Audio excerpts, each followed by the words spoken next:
welcome everybody. This is going to be the BCTV and Totoket TV election night, November 8th, 2022, and we're really glad that you're joining us. We have a really good show tonight we're pretty excited about. And so we're on the analytics desk, we have Frank Toohill and Tracy Everson. These are two familiar faces from the RTM, and we'll get back to them in a little bit. But I'm really thrilled to be able to introduce our co-host, Leon Collins.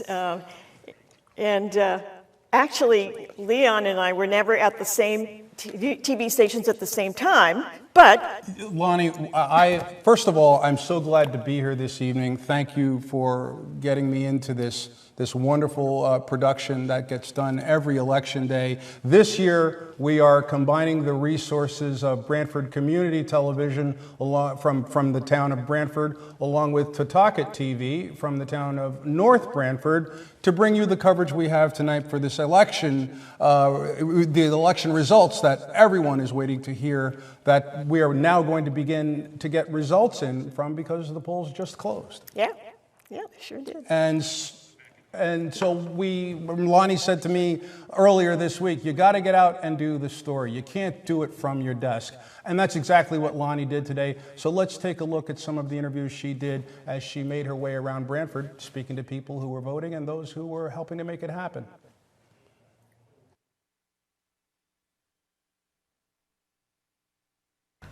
So you actually are transplants from New York, as am I, so this is very exciting, and you're really enjoying voting in Brantford. So that sounds like you're kind of having a good day, given all the stuff that's going on out there. How are you feeling? Well, I mean, I feel great that we can be here, it's a right that we have and a privilege to vote, and we take it very seriously. And, we actually lived in Asia, we lived in China, so we know that there are a lot of countries where this right isn't given, and so we treasure that.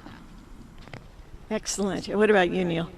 Here I'm feeling good. On a national level, I have a heaviness that is undeniable.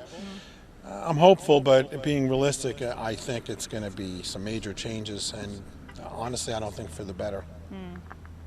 And how are you feeling about your new community? Do you find it copacetic? It's wonderful. It's a quality of life. New York City is great, don't get me wrong, but this is like everybody's so friendly and nice and considerate. It's really a charming community, Brantford. Yeah, we have made the best decision by moving here. I go into the city for work every so often, but I get to work from home a lot, and it's just a pleasure to be here. So many wonderful people, so many great facilities. My husband plays pickleball in this park almost every day, and I've started to try it too. It's just great. It's just a lovely neighborhood. We were just talking about, it's a beautiful day, it's sunny, and there seems to be a pretty good turnout, and we're just asking how people are feeling today. How are you feeling? About the election or just in general? General, the election, whatever, Yeah, about the election, I'm worried. I'm happy to be in Connecticut. I'm happy with the way the state is run, but the whole country, it's scary. And what do you think being able to come to, we're really going to focus on our community tonight, the various public servants that are going to be representing us, and how are you feeling about our community? In Connecticut or this area? Just this area. I'm very happy. Very happy. Yeah, I have no complaints. So you just came out from voting, the sky is blue, and how are you feeling? I'm feeling great. Brantford's a wonderful town. I've got rental properties here in town, great tenants, and it's almost like a family with us and the tenants. Oh, that's great. Well, having moved here several years ago from New York, and I have friends looking for apartments here now, looking for places here, and they love it. And they say it's a tough rental market. It's very popular. Very tough. It's almost, in fact, my last number of rentals is all word of mouth. I used to advertise, and when I advertised on a Zillow, it was gone in just a few minutes. So I decided to not disappoint some of the people that couldn't have an apartment. So I'm pretty much word of mouth, and I do all my own research with each individual, and we've got a great family. So we've got 9 rental units here in town. That's great. Business is good. Business is very good. So, Susan, we've just been talking to folks just coming out from voting, and how are you feeling today? I'm trying to feel optimistic. I intentionally turned off the TV after about an hour this morning, and I think it's probably best to wait, till early evening. But yeah, I'm trying to be optimistic, but I'm concerned, like many of the voters. I'm concerned, and so coming out to vote is very important. I emailed and texted all of my kids weeks ago, making sure they're in new states, making sure that they're registered, and so yes, cautiously optimistic. So, we've been talking to people, and, one lady just said to us, I turned off the news. I just can't, so I just came out to vote. I mean, how are you feeling? Well, I'll tell you something. I never seen so many political ads in my life. This was a little bit much. I don't think that you're going to turn people to a different party if you already know who you are and who you want to vote for. Maybe this is for independents or people that are on the fringe to figure out what they want to do. But to me, this was way too much. So but anyways, I know myself, so I know who I want to vote for. So you're not going to be sorry to see the campaign season end? Oh no, oh please no. All my friends are saying the same thing. I said, please let it be over. Was happening at various locations around North Brantford and Brantford tonight, the points of our focus for the show. But Lonnie, we have resources all around the state for this production show this evening. We have people in Brantford and North Brantford, but one of the places we have a resource that I know you've been able to help us to get in contact with is up at the Republican state headquarters in Waterbury this evening. And Lonnie, you'll go into who we have coming up next. So I am very pleased to present who's running unopposed, I think, again. This happens a few times. The minority leader of the House, the state of Connecticut, Vincent Candelora. Hey, Vin, how's it going? We're doing all right. How are you? We're good. We're good. Can you tell us anything? What's the mood? Any kind of sense of how it's early the turnout? Right now. We are at the House Republican headquarters in Waterbury. Also, it's being shared by George Logan, so his campaign will be coming here tonight. Generally what we've heard is I'm not getting the panic phone calls from our incumbents. I think Republicans feel pretty good. Certainly, our incumbents. So I think, we'll see some pickups tonight. And I think overall, it's just going to be a very interesting night. I think we're hearing that the turnout in the cities are lower. The suburban areas are much higher. It sounds like in the 12th, that we're seeing, North Brantford and Brantford having higher turnout in the, looking at like 2018 numbers. So how that translates is going to be interesting. And I think in the past couple of, certainly when I was up there was a lot of bipartisan working together. And I'm wondering, and that happened again. I mean, I know there are differences, but that happened again in the last session. And I'm wondering if some numbers were to change in your direction, would there be things that you would pursue more aggressively? Yeah, I think we've had a good 2 years, I'll say, in the House. The House has really worked together in a pretty good fashion. A lot of the bills that we passed was bipartisan. One of the items I think that is going to be on the agenda, which is something, Lonnie, that you were instrumental in making sure happened, was putting the revenue caps and volatility caps into place that created our surpluses.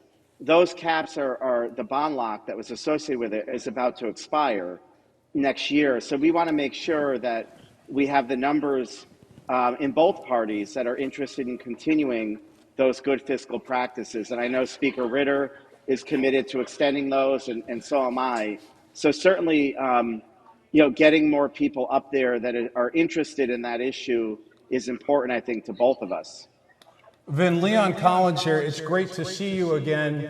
And I'm going to go out on a limb here. I'm going to congratulate you. I'm going to make a call here and congratulate you on your victory in the 86th Assembly District. I had fun when I worked up in Hartford as a lobbyist for a few years, doing some work with both you and Lonnie. And it's great to hear that you'll be back up there working for the state of Connecticut again. What I wanted to ask you now is, what are you hearing with respect to turnout in the two primary voting districts in North Branford? Because they are very different. You've got the district up in the north, where I have a lot of friends who own farms up there, and then you've got the district down toward the south, which is more toward Route 80, which is more populated. What are you hearing about turnout from those two areas today? Yeah, it's interesting. I mean, they're very different districts. Demographically, District 1, the southern part, is certainly more suburban, and the northern part is a little bit more rural. And in cases, we're seeing high turnout in both places. So we're, I think, going to be over the typical mid-year turnout this year. I will say that the Republicans were getting a very favorable response. The town has become much darker red than normal. I think North Branford used to be a purple town, especially on the federal level. Rosa DeLauro used to win that town. So did the presidential. President Obama won it in 2008 by a few points. We have seen that town sort of flip, and it's gone strongly, Republican. I think that trend is going to continue. I don't see. I didn't see any sort of negativity there. So I think, Republicans in North Branford are going to have a good showing. That's great to hear. One of the things that Lonnie and I were talking about earlier this week, as we looked at numbers for both Democrats and Republicans from Branford and North Branford, is there are lots of people registered in both parties, but the biggest group of people in either town are the people who are unaffiliated. And I think that comes into the purple that you're talking about, Vin? That's right. Yeah, and I think, what we have seen is certainly in North Branford, those unaffiliated voters tend to be breaking Republican, even for the municipal elections. And I do think it speaks volumes for the work that our party has done, but also kind of speaks to the power of incumbency. I think when one individual, they win their seat, what I have noticed is it's sort of much harder to penetrate through. And I think COVID has had an impact. What I have seen is that the traditional phone calls, polling, doesn't work anymore. And so you really need to get out there into the community, knock doors, in order to influence the vote. And so if newcomers aren't willing to do that, I think they're going to have a real hard time taking on a challenge, an incumbent. Vin, it's so great to have you at State Republican headquarters. We're going to let you go, but please do not hesitate to reach out to us when you get something that's breaking that we clearly would like to let people here in North Branford and Branford know. I absolutely will. I'll keep texting you. Thank you so much. Great. Thanks, Vin. Thanks, Lonnie. Take care. Good seeing you. So, Lonnie, I think we should introduce our guests. I think we should, and I think we should find out how they're feeling. They've been going around to various polls. So we have Frank Toohill, who's, I think you were one of the people who helped BCTV happen, right? Years ago? Yes, that's correct, Lonnie. Right, it was the three of us, right? Jack Amberdella, Keith Spar, and myself. There was a grant from the Seven-Town Council, and what they wanted was to have, all the cable done by a private nonprofit in each town. So for some reason, Branford was the last town. So anyway, that's what we did. We stayed up, all evening one evening, and we did the incorporation papers, and so that's how we started it. Yeah. Great. Yeah. Well, and I have to say, so Tracy is theoretically new to living here full time, but your family has been coming here for Summers forever, and you're now, this is your second term? Or the Yes, third? Your second second term. term. And I think your sort of understanding of the 5th District and how that can go one way or the other is really interesting. And I'm wondering how you were feeling today around the 5th District and what you were hearing. Right. Well, I serve as the minority leader on the representative right. town meeting in Brantford. I am the lone Democrat who's elected to the RTM in Brantford in the 5th District. Yeah. So there are a lot of Republicans in the district, but a lot of Dems too. But you're right about the unaffiliateds. There's far more unaffiliated voters in both towns than there are registered party members. Tracy, and here's something I wanted to try to help convey to the viewers this evening. In Brantford and North Brantford, I know that when we talk about the voting districts, it's second nature to you because you're representing that particular area. But as a voter in Brantford, when somebody says a district outside of the district that I live in, I have no idea which one they're talking about. So would you describe the neighborhoods that comprise the district that you just mentioned, and so people Sure. can get a sense of which part of Brantford Right. we're talking about that when you feel the way you did about what happened? It's Indian Neck. The Indian Neck School is where the 5th District votes. Pawson Park. It goes over to Brantford Point and Linden Shores. There are a lot of different neighborhoods and quite diverse economically, I would say, as well. A real kind of microcosm of what Brantford is. Mm-hmm. That's awesome. But it's always been a very strong Republican-leaning district. And you mentioned the unaffiliated votes today. Mm-hmm. I think the big challenge when you hear that there are so many people, and I think more than most people realize, we talk about registered voters all the time. Affiliated voters affiliated with parties, but that unopposed chunk in the middle, that's got to be a challenge to try to figure out, number one, how to get them out and how to sway them your way. Right. It always is, but what the House Minority Leader, Vinnie Candelora, just said is so true in terms of knocking doors. Yeah. When I first ran for office, I did a lot of door knocking, and that's where you really find out what the pulse of the voters is, what they're thinking about, the economy, gas prices, those are the things you'll hear, but at the local level in towns, it's, can I get that pothole filled? Yeah. Like those issues, but this election in particular, I think, with the national trends with the economy and gas prices is going to trickle down. It's the kind of, you're acting locally, but you're thinking more nationally. Yeah.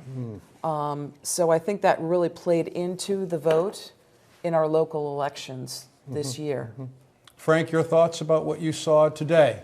Well, I believe that the red wave, Leon, has already started, but this is what happened this morning. I was at the 1st District, the Joe Trapasso Community House, early, right when the polls opened, and there was a big long line, outside the door, to go in.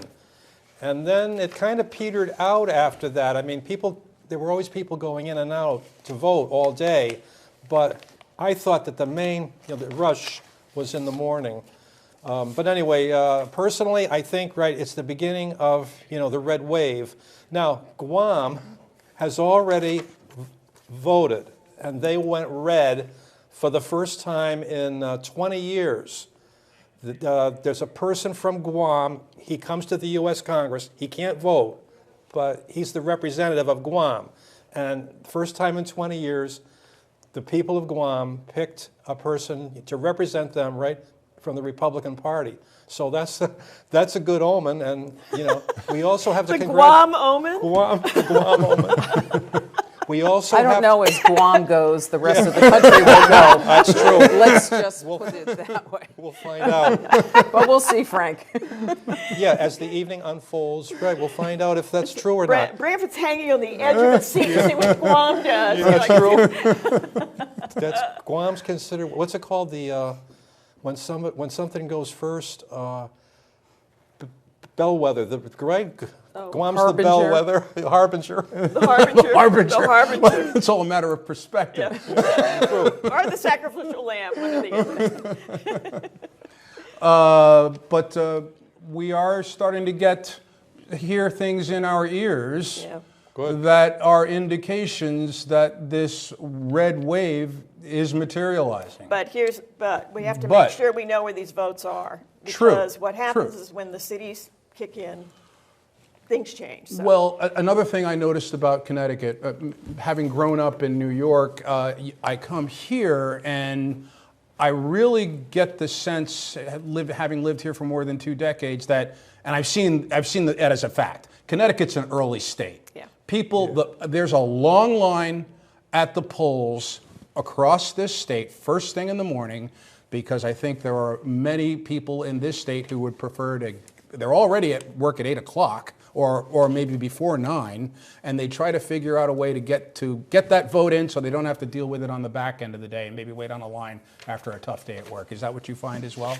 I find that as well, and also being early, Leon is right, because we also close maybe earlier because, for instance, I believe that the state of New York polls don't close till 9 tonight, whereas ours are closed currently. So yeah, it's an early state, which is good.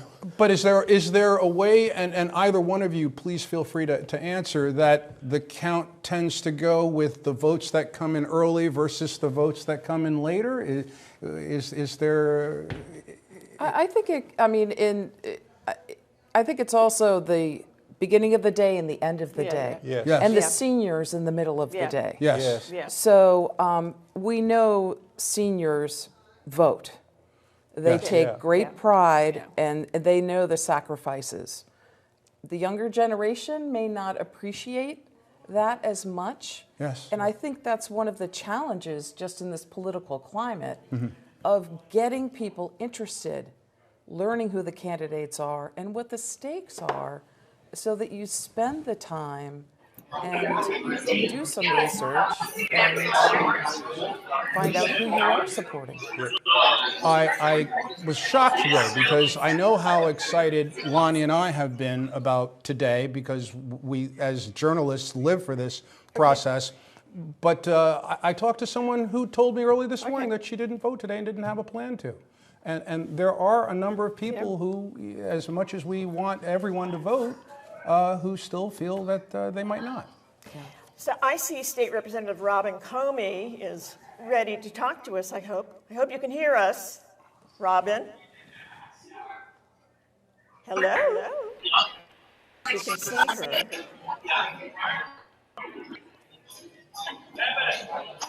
We can see. I can see her, but she can't hear us. Oh, there we go. Oh, there we go. All right. Sorry.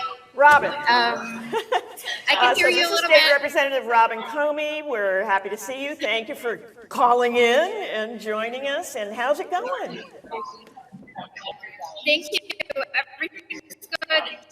I'm sorry, I'm having trouble hearing you. It's pretty loud in here. But yeah. Thank you guys for covering the race. This is from my door knocking. A lot of really hard work to be able to connect, have the support from the folks that I worked so hard for over the past 4 years. So I'm cautiously optimistic about the evening. Okay, so we're having trouble hearing you. And I think it's your Wi-Fi where you are. Can you hear me? I just want you to know, in case we lose you. I can hear you okay. I can see my feed. Yeah. So can you, before we lose you, can you tell us, how are you doing? What do the numbers look like? So far, the first district in, as well as the 6th district in.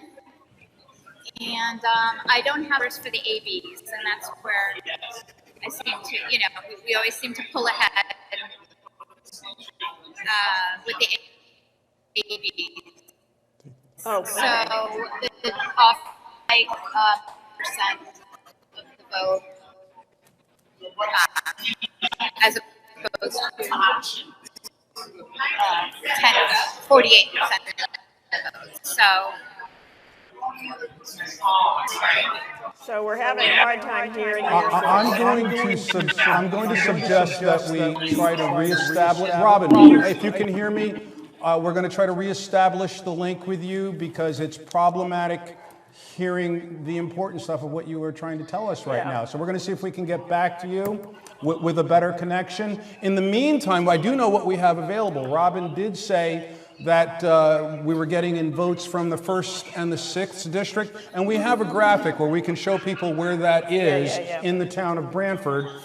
Please, if we can get that up on the screen, and let's start with Tracy. Tracy, what can you tell us about what those two districts are, the 1st and the 6th, where Robin was talking about results coming in? We're going to try to figure out what the results are once we get a better link with her. It's hard to kind of comment, but I can tell you, as someone who did knock doors with Robin Comey in town, she spent a lot of time and is extremely dedicated representative, talking to voters, and knocked hundreds of doors. And we're getting that graphic up on the screen. So the voting district 1, which neighborhoods are those? Okay, all right. Well, these are the districts, Leon. The first district is the Joe Trapasso Community House, one of the biggest districts in town. And the other district is the May Murphy School, which is on Brushy Plain Road. And that's also one of the biggest districts. Also, I think we should mention now, right off the bat, that we have to be very careful as the totals come in, because there's just under 2,000 absentee ballots that came into Brantford, and I mean, they aren't going to be counted for some time, I believe. The town clerk's office counts them sometime tonight. Frank, that could I want to let you know you have the graphic right over here of the map. So we're talking about 1 and 6 up on the northwest and north central parts of Brantford. We're hearing that the votes are in from those two areas. Lonnie, the names, that's Brantford Hills up there and Brantford Center, am I correct? Yeah, Brushy Plain and this whole center of town. Correct, Leon. And when we get that link reestablished with Robin Comey, we will hear what the votes are that she was trying to tell us were coming in. Great. Well, I think she was trying to tell us about the absentee ballots as well. I see. I see. Well, she tends to do very well with those, and so she was really eager to see how they're going to look. I just wanted to mention the absentee ballots, it's greatly decreased in numbers this time than 2 years ago during the pandemic. 2 years ago during the pandemic, Brantford's town clerk had to process 7,000 absentee ballots. It's just under 2,000 this year. So quite a change. You know, and since you brought up absentee ballots, Frank, let's talk about that question that's on the ballot this year. That's not quite absentee, but it's everyone in the state has the opportunity to answer the question in this election today. Will Connecticut make a move toward early voting? Yeah, it's since we're one of 4 states that does not have early voting. It certainly seems like that would be the way to go, of course, if the voters do decide that early voting is approved here in Connecticut. Yeah, and I think many people are confused. It's not a fait accompli if it passes. It goes to the legislature. There will be public hearings. There will be an enormous amount of input. We will canoodle with other states to find out what's working and what isn't, so that if it passes, they'll implement a system that's really customized to Connecticut, and people will have a lot of opportunity to have input. I'm glad you mentioned that, Lonnie, because I knew as a voter, voted on this question today, but I didn't really quite understand until I did a little more research about what this means. This means potentially that towns and across the Connecticut, all of them, if this is voted favorably by the voters of Connecticut today, will have to make once the state decides how it will happen, which is what Lonnie just said, everyone, will have to perhaps bear the expense of doing this, making this available to everyone. Frank? Well, a couple of points here, Leon. First of all, right, I mean, the voters are the boss. So if they want it, they're going to get it. But they also ought to know what the repercussions are and the expense. Now, I mean, early voting, right, it's really early in-person voting. That means that the polls have to be open for not just one day, which costs thousands of dollars, you know, in Branford alone, you know, to staff it and to, you know, there's a lot of expenses just for one day. So, you know, and I mean, if they have all the districts open all over town for 2 days, 3 days, I mean, it's going to cost more expensive. But, you know, the voters are the boss. So if they want it, you know, fine. So we're trying to make the decision here in the studio right now. We're having a little trouble with Wi-Fi from some of the people who are trying to get into us. We have Ray Ingraham, and we just want to get a good quality signal. We don't want to have the same issue that we had with Robin Comey a few minutes ago. Yeah. So we are working on that. But back to the absentee ballot for our two analysts. So perhaps having to bear the expense, figure out once the state figures out how this process. Oh, you know what? We'll go back to early voting because we've got Robin Comey now. Let's go back. We'd rather have Robin. Cue Robin. Robin, can you hear us? Can you hear us now? Yes, I can. How are you? Oh, that sounds way better. Can you hear me? What's going on? Yes. What are the numbers I found looking a like? little quiet corner. Oh, good. What are the numbers looking like? I had to find a little quiet corner, so now I'm no longer looking at the numbers. But I think that some of the numbers, I mean, I think they look pretty good. Looks like the first came out well. I don't know if you guys have access to the numbers, but you know, this is just such a culmination of all the hard work that I've done since July and certainly over the last 4 years. So I hope that things work out the way I'm hoping they do, and I'm just so grateful for the support of the volunteers and the team here at Branford Democrats, and just really trying to for the rest of this evening. It's been a really long day. Yeah, Tracy was just talking about how many doors you knocked on. Like there was no downtime. Every weekend, every day, you know. Well, I took the month of June off. I did not after we finished up the session. Then not during those I mean, how many hot days do we have this summer, right? So I do about 3 hours, 2 to 3 hours a day until my brain melted and I couldn't really get out any more words in order. So it was Robin, Leon. But it's my favorite part of campaigning. I'm sorry, I didn't mean to cut you off, Robin. My question is, in the weeks where you were knocking on the doors, what were the top 3 issues that you heard from the voters in the 102nd District? Thank you. It's a great question. Well, I think that, of course, you know, the economy was number one. I was very, you know, I took a lot of time with folks to talk about, you know, what we're seeing across the state, across the nation, and across the world because of our instability in a worldwide across the world. And then I had the opportunity to talk about all the wonderful things that we have done with the last budget, how we gave relief to seniors and to families, and you know, with the gas tax, and just being able to have that conversation. And I was able to turn a few people that weren't aware of all the work that budget had done. And I will say that, you know, a lot of those things were in place because of Lonnie's work before me as my predecessor, and the way they put in sort of our guardrails on the budget. So, thank you, Lonnie. Well, thank you. And I have to say, it's like doing therapy frequently when you go door to door in an atmosphere like now with the geopolitical situation and everything else. And people are scared. And so it's so wonderful to go door to door and let them know there's a ray of hope.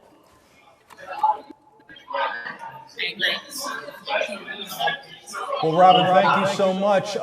Did we get the actual numbers?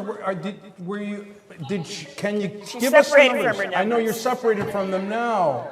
I'm sorry you're getting the thumbs up. Well, I'm getting a thumbs up. I don't trust. I could look at my phone, but I'd have to walk over there and look at the. You lost the 6th. I lost the 6th. Okay, so we have. But we don't have the absentee numbers yet. Yes. Yeah, Okay. definitely yours. Those are always. Robin, thank you for that one. So, and what are we talking about in the first district for you? Are you ahead, close? The first district, I believe I said it in the. Let's see. I have the spreadsheet here somewhere. I'm sorry. I don't have that. I do have it on my phone. Let's see. Right here. Ready?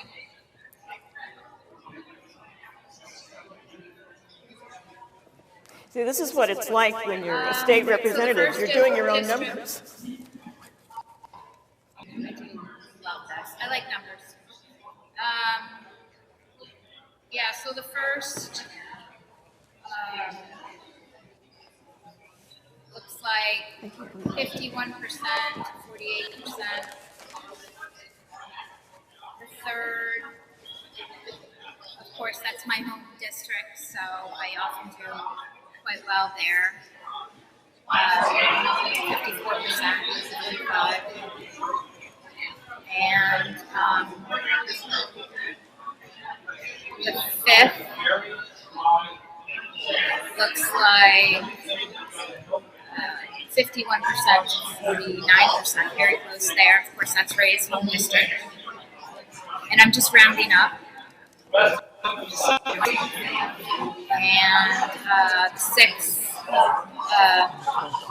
I was down some in the sixth, which is not surprising. That's always been a tough district. I spent the entire summer not being the 6th district.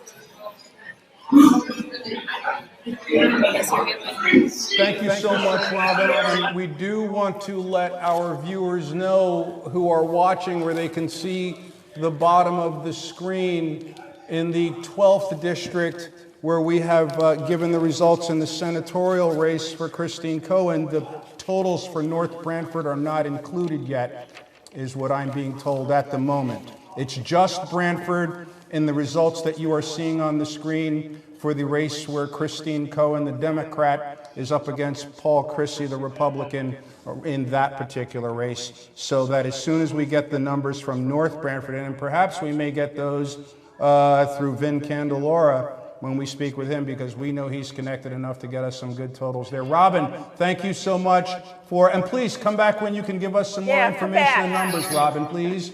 And thank you so much for giving us time. Okay. Good luck. Just text me. Yes, we will. Oh, there's a good idea. Okay. There's an idea. Technology.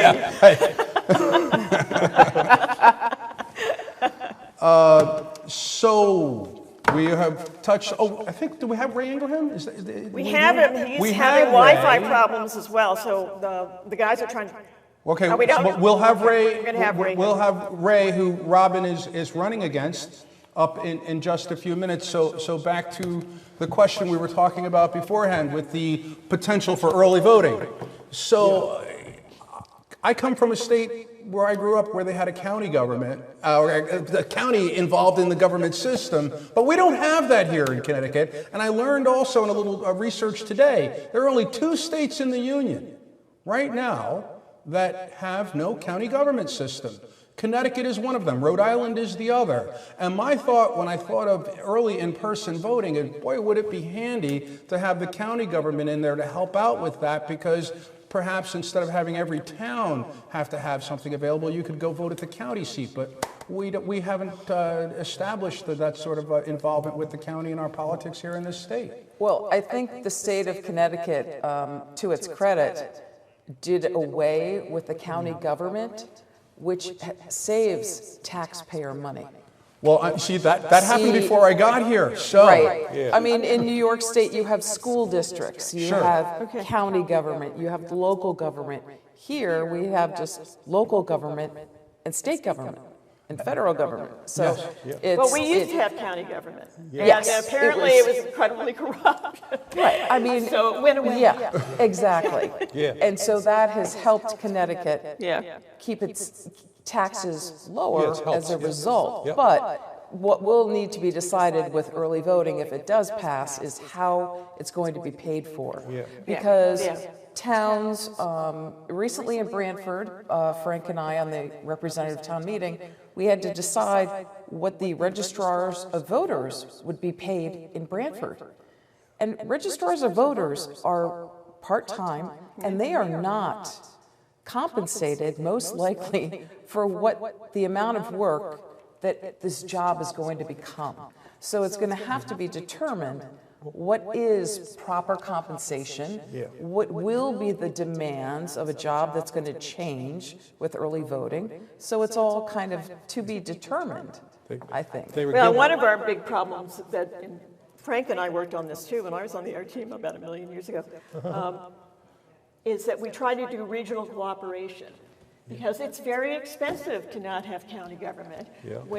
So everybody has to have 87, police stations, and and instead of being able to, okay, a big regional high school, maybe we could do that. It's very difficult. Well, Tracy, I'm glad that you explained for a transplant like me the little bit of the history of the county government, or lack thereof at this point in Connecticut, because I have to tell you, I've met people here in Connecticut who, like me, moved from New York. So you come with, I'm sure they come with many of the same questions that I had. I just want to hold on. We have Ray Ingraham who's available. I know he'd been trying to get in, and we wanted to give Ray a chance to share with us what he can from Republican headquarters in Branford. Ray Ingraham, good evening. Hi, Ray. How are you guys? We are well. How's it going? How are you feeling? What are you seeing? Well, actually, we got many of the numbers now, and we've had a very good race, clean race. Robin and I both ran on the issues in our our own history, and so it's I'll be going over to congratulate Robin in a few minutes at their headquarters. It's the race was close, but not what I elected for Robin. I can't hear you. Are you saying Robin has won? I would say that, yes. Okay. Ray, we thank you for your efforts and for sharing with us this information this evening. Tell us how it went up until this point when you just learned. What was the experience like today as you were out there trying to get the campaign to come to a successful close for yourself? Voters were very positive to Robin and I. We were at the same polls in many spots. People were eager to go out and cast what their voice would be for the next 2 years in the legislature, and we'll see what happens with the across the state with the governor's race. So I'm excited to keep working. We've worked beside Robin, with RTM and things that we've had to do in town. So we'll have to continue that effort. I saw your debate, actually, and I have to applaud the two of you. I mean, you totally talked about caring about the people, that was priority. And it was the most civilized debate, I think, of all the ones I saw. It was great, and I thought that was a really good. People need to see that. They need to see that people can work together. Yeah, coming from you, Lonnie, I appreciate that. We've worked together also, so I'm. It's the debate. We both came into it conscientiously to make sure that we put out our credentials, not try to smear each other. Yeah, I thought that was a really good message. Ray, thank you so much for your time this evening. Ray, what I'd like to ask you is, if you get any other good information that you know we would like to have, please don't hesitate to dial in to us so that we can share it with the people who want to know. Yeah, I sure will. I'll chime in as soon as I have more information. Thank you so much, Ray. Thanks, Ray. Well, we did not expect that. No, that was good. He called it. Yeah. Wait, where are the numbers? Right here. For those of you who may have missed what Ray Ingraham just said on our air here at Totoket TV and BCTV this evening, he has conceded the race in the 102nd General Assembly District to Robin Comey. Ray Ingraham, the Republican, has said live on our air that Robin Comey has won the race this evening. We don't have all of the numbers yet, but as those numbers come in, you'll see why Ray made that step earlier than we thought he would at this point in the evening. So we're waiting to hear. So we know that Vin Candelora won his district. Yeah, he was first. Right, he ran unopposed in North Brantford in the 86th. So we are waiting to hear what happened with Christine Cohen and the Democrat and Paul Christie running in the 12th Senatorial District. We should mention, because it is part of North Brantford, but not the largest part, the portion up north that involves the 34th Senatorial District, where Paul Ciccarella is running against, and Paul Ciccarella is the Republican, running against Green Party candidate David Bedell. I think we can all guess what will happen in that race, but you know, it's not just a two-party system. You have to mention people who are running and are on the ballot. Yeah. Exactly, yeah. Yeah. He's a teacher at what is it, Sacred Heart University, and he really cares about the environment, and this is a long-term, you know. And I have to say, this is hard to run. It's hard, and I really applaud people who put themselves out there, you know, and go door to door and all of that, and try to talk to people about the things they care about. I think it's really something. So congratulations to him for running. What the question I have for our... Oh, hold on. I believe we have Ray's concession speech from Republican headquarters in Brantford. We'd like to go to that live. Thanks tonight. My wife was last month, pretty much the last 12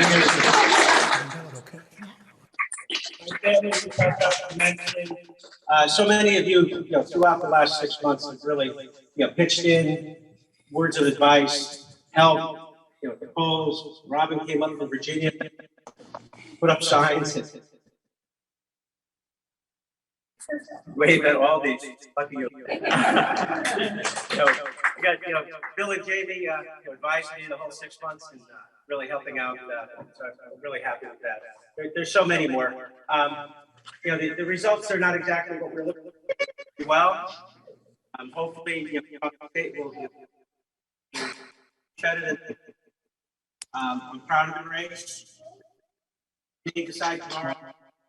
But I'll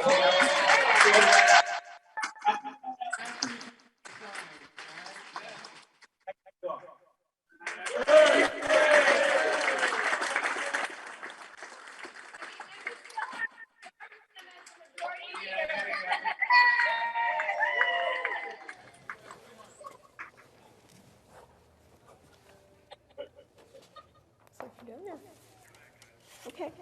So I think we're waiting to hear from Senator Cohen, Christine Cohen,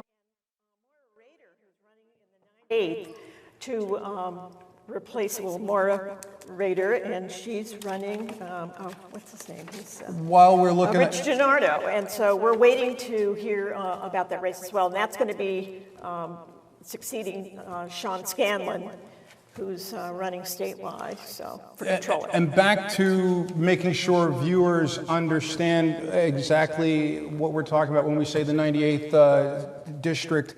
Can we get that graphic up on the screen so we can show the 98th and the 102nd?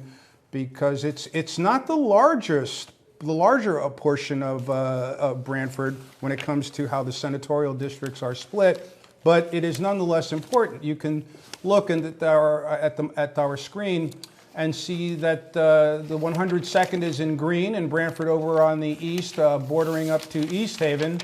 But the 98th is primarily Guilford, but there is a portion down where you have Stony Creek and the portion to Pine Orchard. the Pine Orchard, that on the east end of Brantford, where that comprises the 98th. And that's where Maura Rader, the Democrat, is running against, as Lonnie said, Republican Rich DiNardo.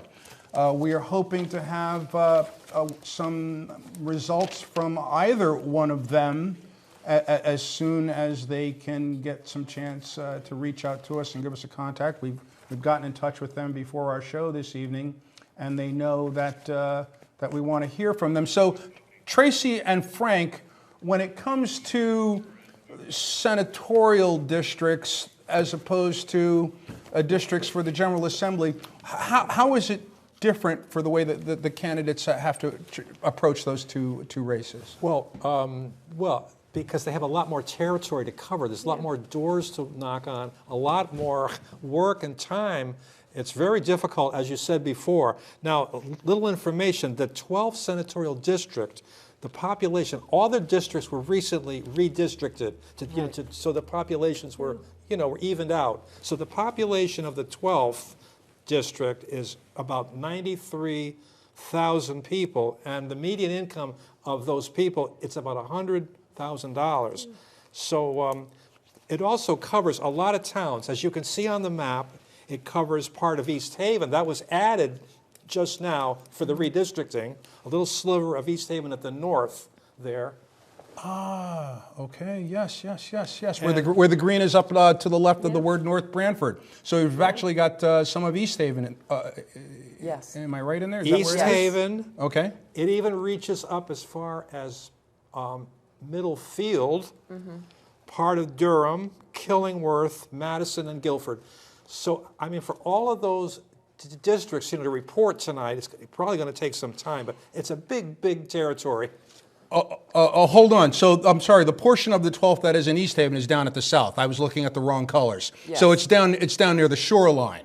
Yes. That's the right. portion that is included in the 12th, That's voting correct. along with Brantford and North Brantford. That's correct, Leon. And I'll tell you, as I drove through all of the 10 polling locations in the two towns we're talking about this evening, Brantford and North Brantford, I saw the signs from the races for Christine Cohen in both of those towns, and it's quite a bit of territory to cover with as we touched on before, a diversity in the type of people, the type of doors that you're knocking on. Yeah. You get up to North Brantford, I'm going to tell you, the driveways are longer. But part of North Brantford is now in a different Senate district. It's no longer in Christine Cohen. She used to represent North Brantford totally. And so now part of the It's in the North 34th. Brantford Yeah. is in a different The 34th. senatorial Yeah, district. that got shifted. Right. Yeah. Does this really affect the way someone's going to vote when they go out, depending on, I'll go where they tell me to vote. How does it change how the people where districts have changed? What's the experience that you've seen or heard from your voters? It's confusing, Leon, because I believe, there is some PR that goes out in the local press, and I believe that the people that are affected, they get a postcard, from the registrar, this is your new voting place. You've been moved, to a different district. But it's confusing, and but I mean, the Constitution of the state, right? They order that the districts be evened out, population-wise, every so often. So that's the way it is. Having gone through that once myself when I was serving, suddenly there are new people. And they don't know really who you are. They don't necessarily relate to you. You're not from their community. And so you really have to work at, embracing those folks and letting them know they're part of the family. And then, of course, they have their own family, so they want to tell you what they think are the priorities. And it's not an easy thing, Exactly. redistricting, to kind of, reconfigure it. Well, I mean, too, Lonnie, you said before, because all your campaigning experience, after all, I believe that you were up to Harvard for 10 years, right? And, so I mean, it's difficult to cover Branford, which is what you did. Yeah. But Yeah. these districts, it's all these towns. And, I mean, you have to really, really, I mean, campaigning is almost a full-time job. Well, I was looking because I was thinking,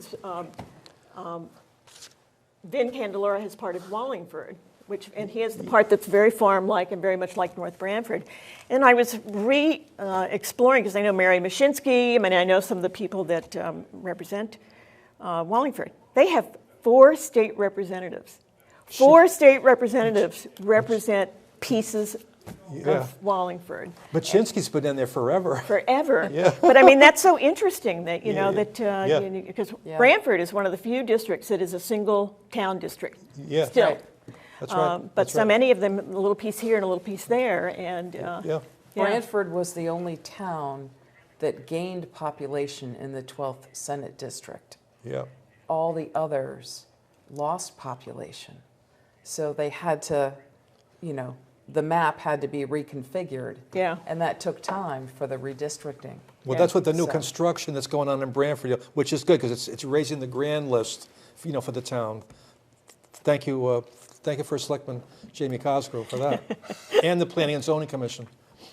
So what I want to say to our technical people, from what I'm hearing, and I want to keep the numbers that we're getting moving in, I want to suggest that we reach out to Vin Candelora again, because we're having some trouble with our local numbers from North Branford. It's not working the way we had planned for it to work, 100%. Yeah. So I want, perhaps Vin may be able to, if our support staff can reach out to Vin, and then Good what idea. I'd like to do for the next question is pick up the discussion that we started a little bit about, where Frank mentioned how Guam voted. Yes, that's right. The red wave. And Tracy, he mentioned the red wave, and I wanted to ask you what.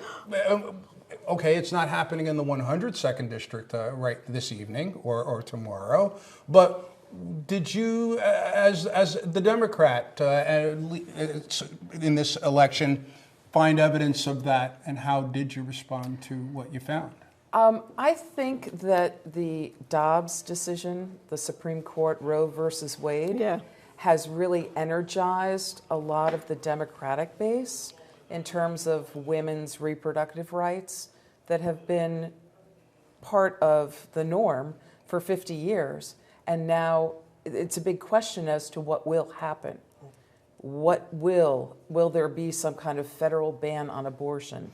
Even though polls say that most Americans want to leave it up to women to decide, right? Or instead of taking away that right. So I think that that's playing into even the local races in terms of, because these state legislators that we're talking about could be in a position to be deciding what happens, even though Connecticut but protects. Tracy, my guess is that, however, the sentiment on the abortion issue would tend to run hotter in younger voters. Am I wrong?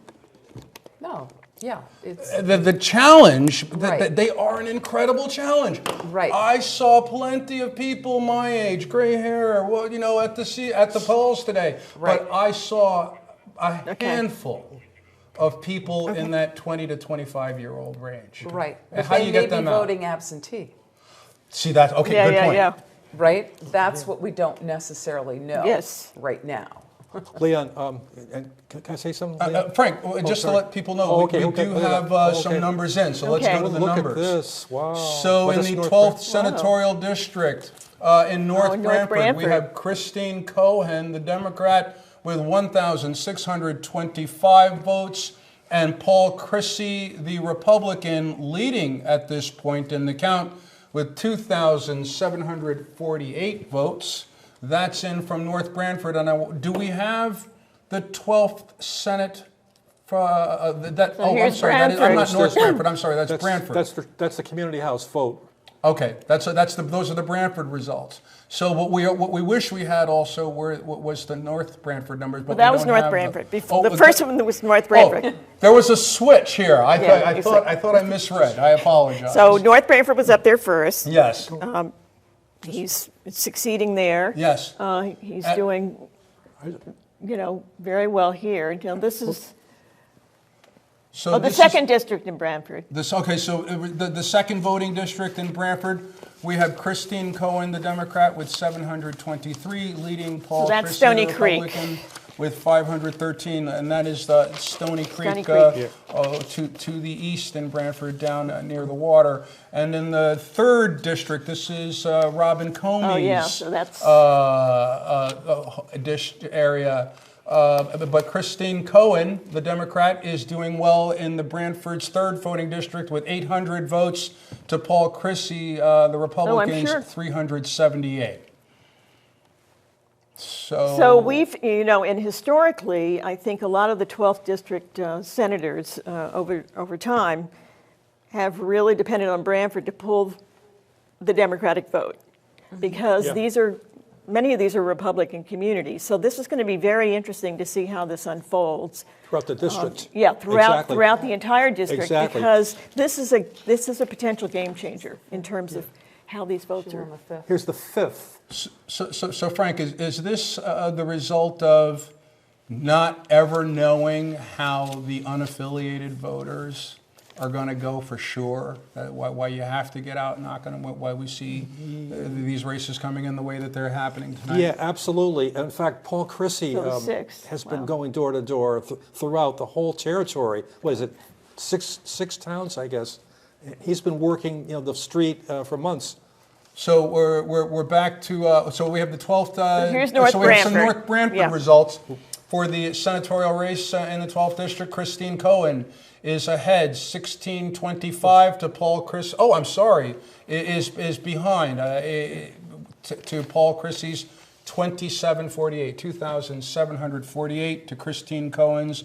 You changed it on me there So again. this is the now first we're at district. Brantford in the first district. Give us a little more time on the read. Christine Cohen in the first district in Brantford, 1,140 votes to Paul Christie's 1,012 in Brantford's first district. Which neighborhood is that in Brantford, the first district? Downtown. That's the downtown area in Brantford. Okay, and if we could have, do we have more? Yes, so Brantford's second district. Tracy, which neighborhood is this in the second district? Stony Creek. Stony Creek. Christine Cohen is ahead, 723 to Paul Christie's 513. Yeah. The second is heavily Democratic. Yeah. So that does, these results were expected. Yeah. Right. Yeah. Yes. But it's going to be tough. We've got Guilford, we've got Durham. I mean, this will be interesting to see how this can. Right, exactly. What's coming? Madison. And we can expect, some of those areas to have a little heavier Republican representation in the totals, I would expect. Yeah, Killingworth as well. And Killingworth as well up there. Yeah. And so now we have Brantford's third district results. In the Senate Orchard race, House. we have Christine Cohen Short at Beach. 800 Yep. to Paul Christie's 378. Senator Cohen doing well. That's a Democrat district, too. This is Short Beach. Yeah, Short Beach. This is my home. That's my neighborhood. That's the one district I knew coming into tonight. I need your help on the other 6 in Brantford. So we have Brantford's fourth district, which I believe is down center of town, Brantford Center. Is that it? More The fire Brantford Hills. Brantford Hills. They vote at the Brantford firehouse. Hills. Goes up the Okay. hill. All right. So Christine The Mary Cohen- Murphy School. Mary Murphy School, to me, that's the central portion of Brantford. That's more population dense. Christine Cohen is at 1153, 1,153 votes to Paul Christie's 928. And Brantford's fourth district in the Senate race. In the fifth district for Christine Cohen, 1,025 to Paul Christie's 893. Yeah. It's close. Yeah. Close. Paul's candidacy was based on, his position was, I'm an outsider. I'm not a politician. Common sense. That was his platform. So the question I think that we're wondering about at this point is if Christine Cohen wins Brantford but didn't win in North Brantford, could she still win the race? I'm sure she could, but as you said before, Leon, right, in that district for the Senate, 12th district, they looked to Brantford, to give them the votes to carry them through, because the other towns tend to vote more on the Republican side, Right. So, right? And Madison will be interesting Yeah. because Bob Stefanowski is from Madison. And did he pull the Republicans in Madison to the polls? And Paul Chrissy picks up votes there Coattails. as a result of that. Yes, exactly, yep. Yeah. You know. Yep. This is what you said Guam was all about. Well, the red wave. Frank predicted it. You heard it here first. Yeah, that's true. It's As a Guam tsunami goes. wave. Yeah, there you go. But these tallies that are coming in, we don't know the percentage of the return that we're looking at. So it's kind of hard to determine where we are. I mean, it kind of gives you an idea of how Brantford is voting. Okay. And the usual Chris is calling. strengths. Chris is calling. Exactly, yep. Yeah, we're having Christine Cohen is going to be calling in shortly, so she may have some breaking information for us as well. As soon as we can establish that link, we're going to share her words with you. That's the Murphy School, sir, Brushy Plain results. The Murphy School. Oh, so this is from Brushy From six. Plains, Christine Cohen. Tight race over at the Mary Murphy School. Yeah. Christine Cohen is presently counted at 822 votes to Paul Chrissy's 848. Yeah. Cohen trailing just a bit. But the race is still on as they are counting. Republican district, as Tracy Everson just shared with us, so she's not quite as surprised as one might be to see this happening at this point in the race. But this is Pine Orchard, right? It's the Walsh Intermediate School. It's the voting place. Right, so this was Walsh. So that's interesting because she's holding Pine Orchard, which is also, it tends to go to Republican, but. Okay, so I think we have Christine Cohen available for us to give us an update. Christine, are you there? Can you hear us? Hi, Senator. Hello, everybody. Good evening. Good to hear you, and happy to be here on this election eve. Oh, good. Or night. So do you have any more numbers coming in? We've been seeing a few, but we haven't seen Guilford or Madison or Durham or... So we have some preliminary numbers here at this point. Things are looking, very promising. It's looking, without the absentee ballots, looking very strong in Madison with about 71% of the vote for me there. Again, very early preliminary numbers. We don't have the absentee ballots in at this point. But it is looking very promising there. The total votes coming out without the ABs were 2822 for me and 1171 for Paul Chrissy. So good in Madison, looking really good in Guilford at this point. And so we're just waiting to hear from Durham at this point, waiting to hear on Killingworth, obviously really wanting to hear about those absentee ballots. We're eager to hear more. So, and you have a business in Madison. I'm just thinking you live in Guilford, and you were on the Board of Ed there, so you know Guilford very well. And your children are at school there. And you have a business in Madison, and so how confident are you feeling about Durham and Killingworth? It's hard to say. Durham and Killingworth have gone in either direction in different cycles. We're starting to see more and more registered Democrats in those towns. It's been really promising when I've done some voter outreach there. Certainly you mentioned my business in Madison. I've been in the community for 20 years. Originally, my husband and I lived in Madison when we moved to the Connecticut shoreline in 2001. And so lots of friends there, but we still have a ways to go. It's too early to call the race, obviously, at this point, but we're feeling very optimistic about the numbers coming in. Christine, Leon Collins here. What's your impression of how the other side ran their race coming up to today? Please share that with everyone this evening.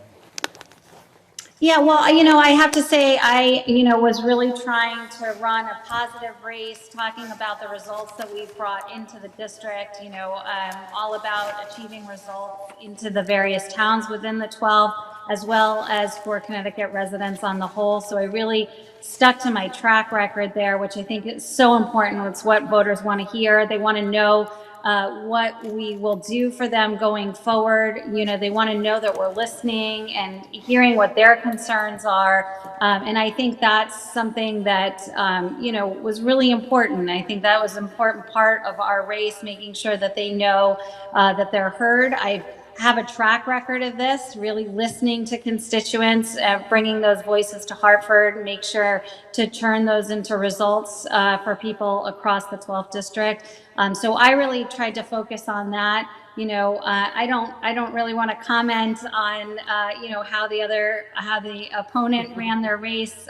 But again, we really tried to stay positive and upbeat. Connecticut's a great place to be. We've all been struggling post-pandemic, as well as, feeling inflationary pressures. But I think Connecticut's really well poised to take us, through these tough times and really make sure that we're giving back to constituents.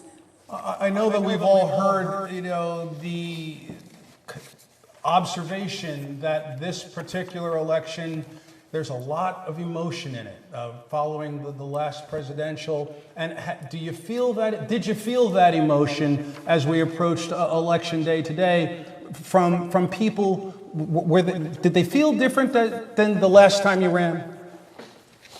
Yeah, it absolutely did. Those federal issues were really trickling down. I mentioned the economy and inflationary pressures, so I heard about that a lot on the doors, but women's reproductive rights is something I heard over and over again. I think women came out in droves for this election. The numbers that we're seeing of voters in this cycle really mimic that of a presidential election.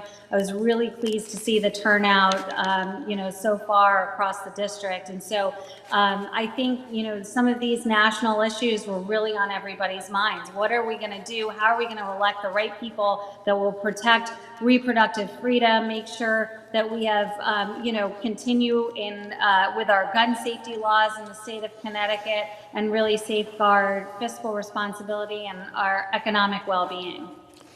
Anything that you were telling people that you would do differently if you're elected following the results that we get tonight?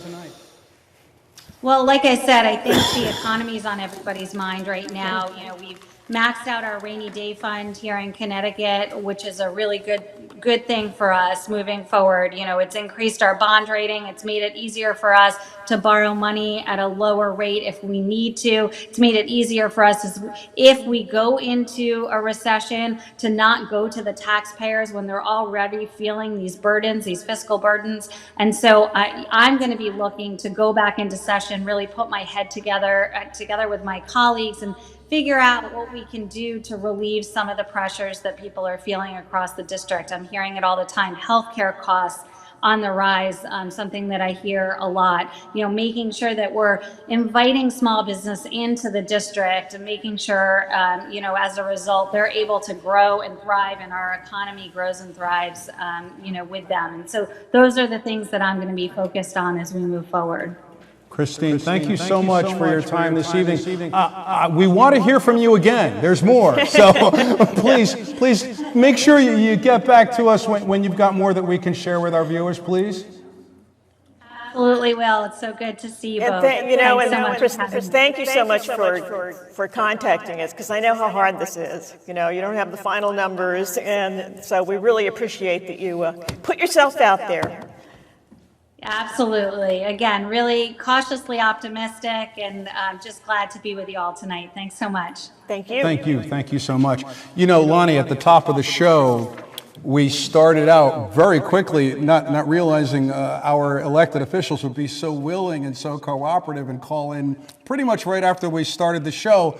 But what we did do before we knew we would have people calling in so early in the show was we looked at stuff today behind the scenes. We looked at the signage that was out and that people have to drive past every time they get anywhere about in Beverly. The 75-foot sign. So I'm sorry.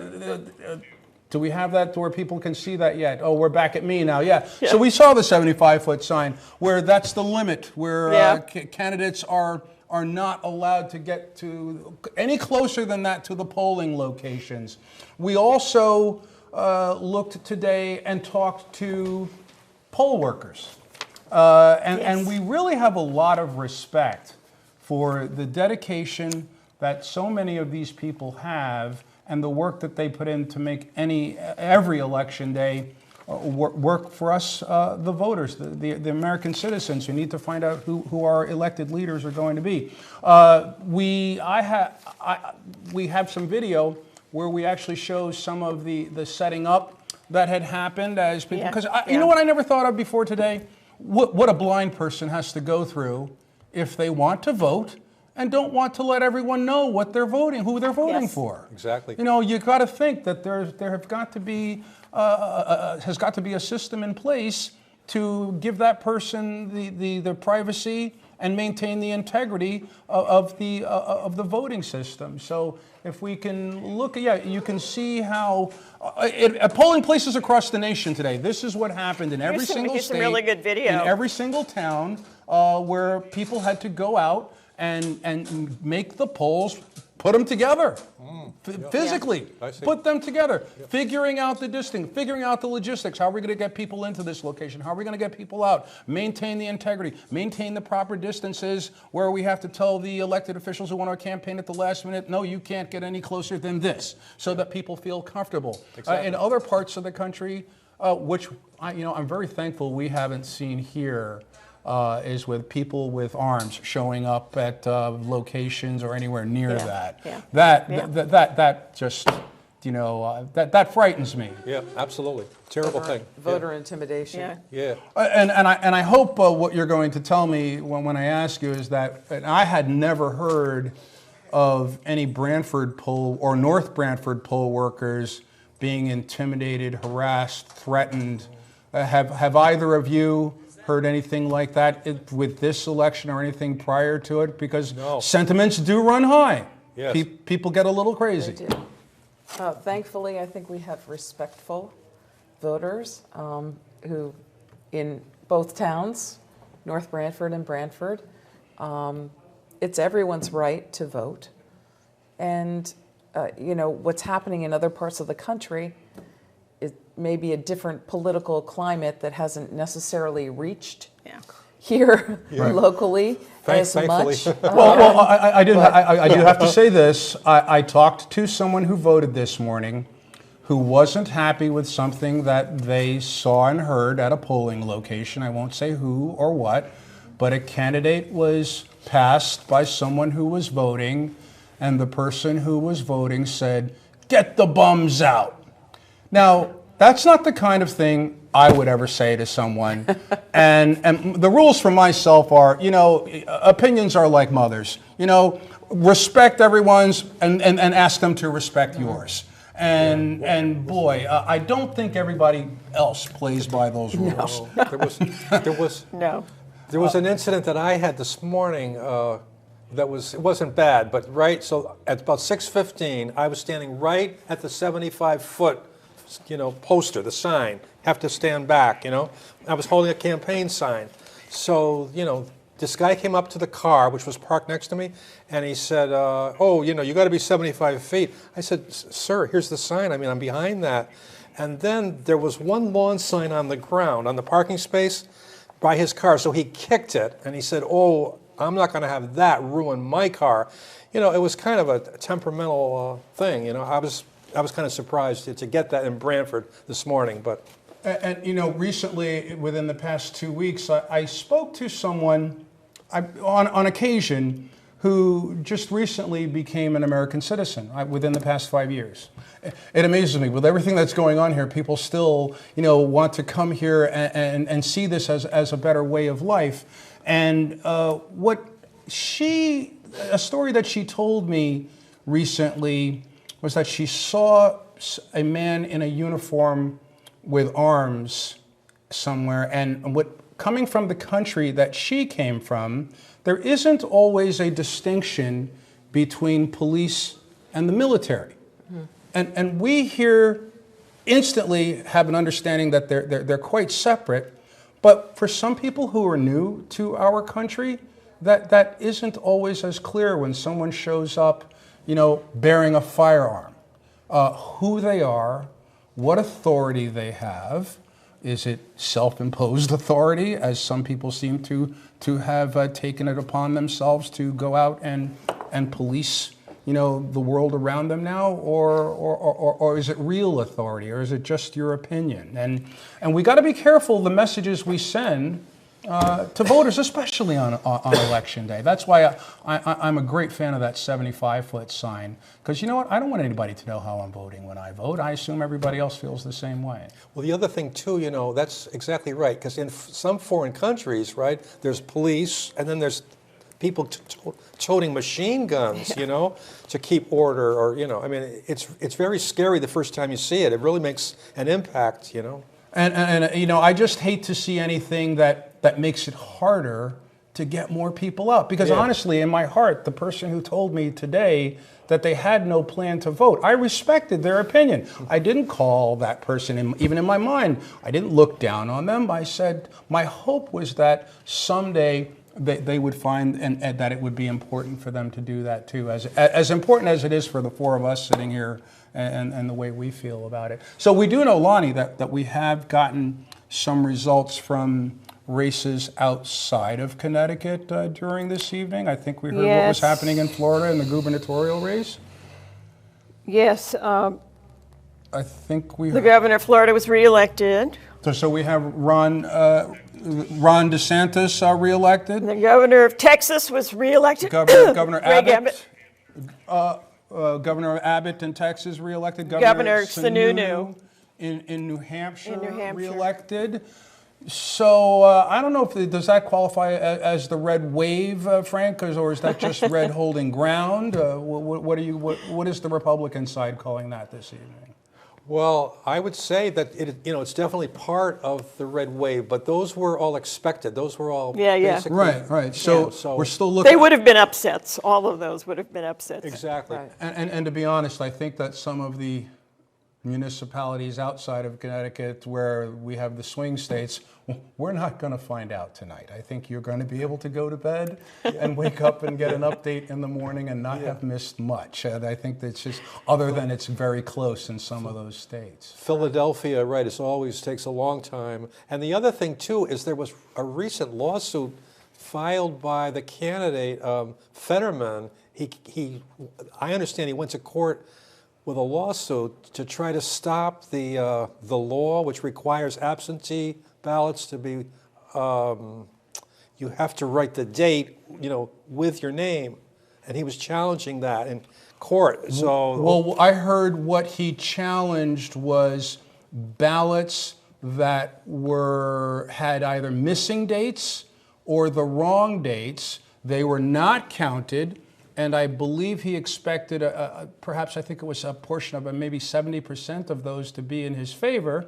And his argument, a bit of it that I heard was, many of these people were seniors. Yeah. And this is a battle that may go to the Supreme Court. Exactly. Because it's taking time. It may be a while before we hear who won in Pennsylvania. A long while, yes, sir. Yeah, well, that's part of Election Day that people may or may not be aware of, but there are attorneys on both sides and election hotlines that you can call, and they're always ready with, to bring it to court. Judges are ready. Right. So it's going to be, it may take a while for the court to then decide, but everything will be impounded. Yep. And nothing will be, push the pause button on Pennsylvania. Right. And we're going to have to wait for the courts to decide. Yeah. Right. That's right. I should say, I'm just looking at the Associated Press, and only 15% of the votes are in for Connecticut. So nobody's calling this race. So it's Ned Lamont, 54.4% thus far, and Stefanowski, 44%. Right. And Hodling, 1.6%. so far, but it's only Yeah. 15%, and nobody's calling it. But it's just interesting to see as they start rolling in. And add to our list of other states that have elected governor. Sarah Huckabee Sanders In has Arkansas. won the race in Arkansas. Yeah. We're hearing tonight too. So It looks like Senator Blumenthal's won re-election. I think he's been forecast to, I've seen check marks next to his name as the winner Yes. of that so contest. I don't know. I haven't had a chance to keep an eye on our screen for the numbers at the bottom. I don't know if we've shared the Blumenthal results, but Tracy Everson, our analyst for the Democratic Party, is telling us that she believes Senator Blumenthal has won the race for senator here in Connecticut. I don't expect him to call into BCTV in Totoket tonight, but if he does, we'll certainly speak with him. Other results that we are getting, Lonnie, is there anything else that we can share? I just like to mention. I just got an update in my ear from the Johanna race. Hayes. The race that everyone across the country is looking at, the Johanna Hayes, the Democrat running against George Logan. She is presently ahead right now. She's leading ahead Logan. of State Senator George Logan in his bid to take her seat. And in that's another, Congress. that district is so, talk about diverse. Oh my gosh. And so, where these votes are coming from, we don't know yet. So this will be, as it plays out, that race is going to take a while, I think. That would be my guess. But we are hearing that Representative Hayes is ahead of Senator Logan, State Senator Logan. Well, what else can we tell so we are focusing on, well, for those of us who didn't join us at the top of the show, my name is Leon Collins, this is Lonnie Reed. We are anchoring the Election Day Coverage 22 for Totoket TV from North Branford and BCTV from Branford. We thank you for joining us this evening. We have our two analysts on the far end for the Democratic Party, Tracy Everson, member of the RTM in Branford, an elected representative, and Frank Tuhil, also an elected representative from the Branford RTM. I say that for the people who aren't from Branford, as I had to learn when I moved here from New York, that stands for Representative Town Meeting. And we have representatives who attend that, so to keep you up on the local Connecticut terms. And perhaps to the newer people in Connecticut, perhaps teaching you what some of that's all about. So we are expecting also, we hadn't heard from Maura Rader yet. How are we doing with that? I'm wondering about that. Because I want to know how the 98th Assembly District is going. We do know that I would say about a half hour ago, Ray Ingraham conceded to Robin Comey in the race for the 102nd Assembly District. So that win has gone to Robin Comey. Ray has gotten up in front of his supporters at his headquarters and said thank you to them for trying to help me make it happen tonight, but we just didn't have it happen the way we wanted to. Well, Moira is running to replace Sean Scanlon, so this was an open seat, and that's always harder when you're not an incumbent. So Yes. both of these candidates are new to. So they're starting out with clean slates. With clean slates. No, But the name recognition, and she's very well known to her Board of Ed activity, but still, that becomes, those are different lanes, and to kind of broaden it in a short period of time for both of them. Also, too, what's interesting is, she got the opportunity to run because she beat in a primary Andy Gottlieb, and she won that 1327 to his 557. So that's why she's in the race, because she won the primary. I wonder, we started to talk about it a bit before the show, the run for probate judge in Branford and North Branford. We have Chuck Tiernan, the Democrat, running against Al Ippolito, the Republican, and I didn't realize before I got involved in making preparations for tonight that I knew I voted for a probate judge in Branford, but I didn't know that the same probate judge was running for the same position in North Branford. Frank, you're an attorney.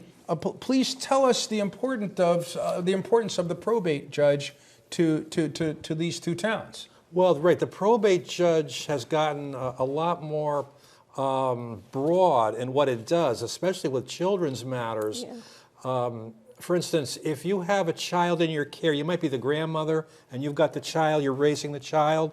Well, for school purposes, you have to become the guardian of that child. So the probate courts, they've taken that on. So that's a big burden that they took off Superior Court. It used to be in family court there. Okay. So anyway, so that's a big part of it. But then if a person passes away, the assets, they go through probate. You have to figure out what the estate tax is. But anyway, so what happened, Leon, was there was about, there's 169 towns in the state. There was like 150 probate districts. Each town or, a couple towns together had a probate court. So anyway, I guess when Lonnie was up in Hartford as state rep, right, all the districts, they got consolidated. Now there's only about 53, I think, districts. So they put Branford and North Branford together. And now the current judge, Frank Forgione, he's been a probate judge for North Branford since 1990. And then when the districts were combined, he stayed on. Now the first election was between him and Keith Sitnick, and he beat Keith Sitnick. This was about 2010. And ever since then, every 4 years, it's a 4-year term for probate judge. Every 4 years since, he's run unopposed. Okay. So this is the first time there's been a race or contest between two candidates. But, it's an important thing.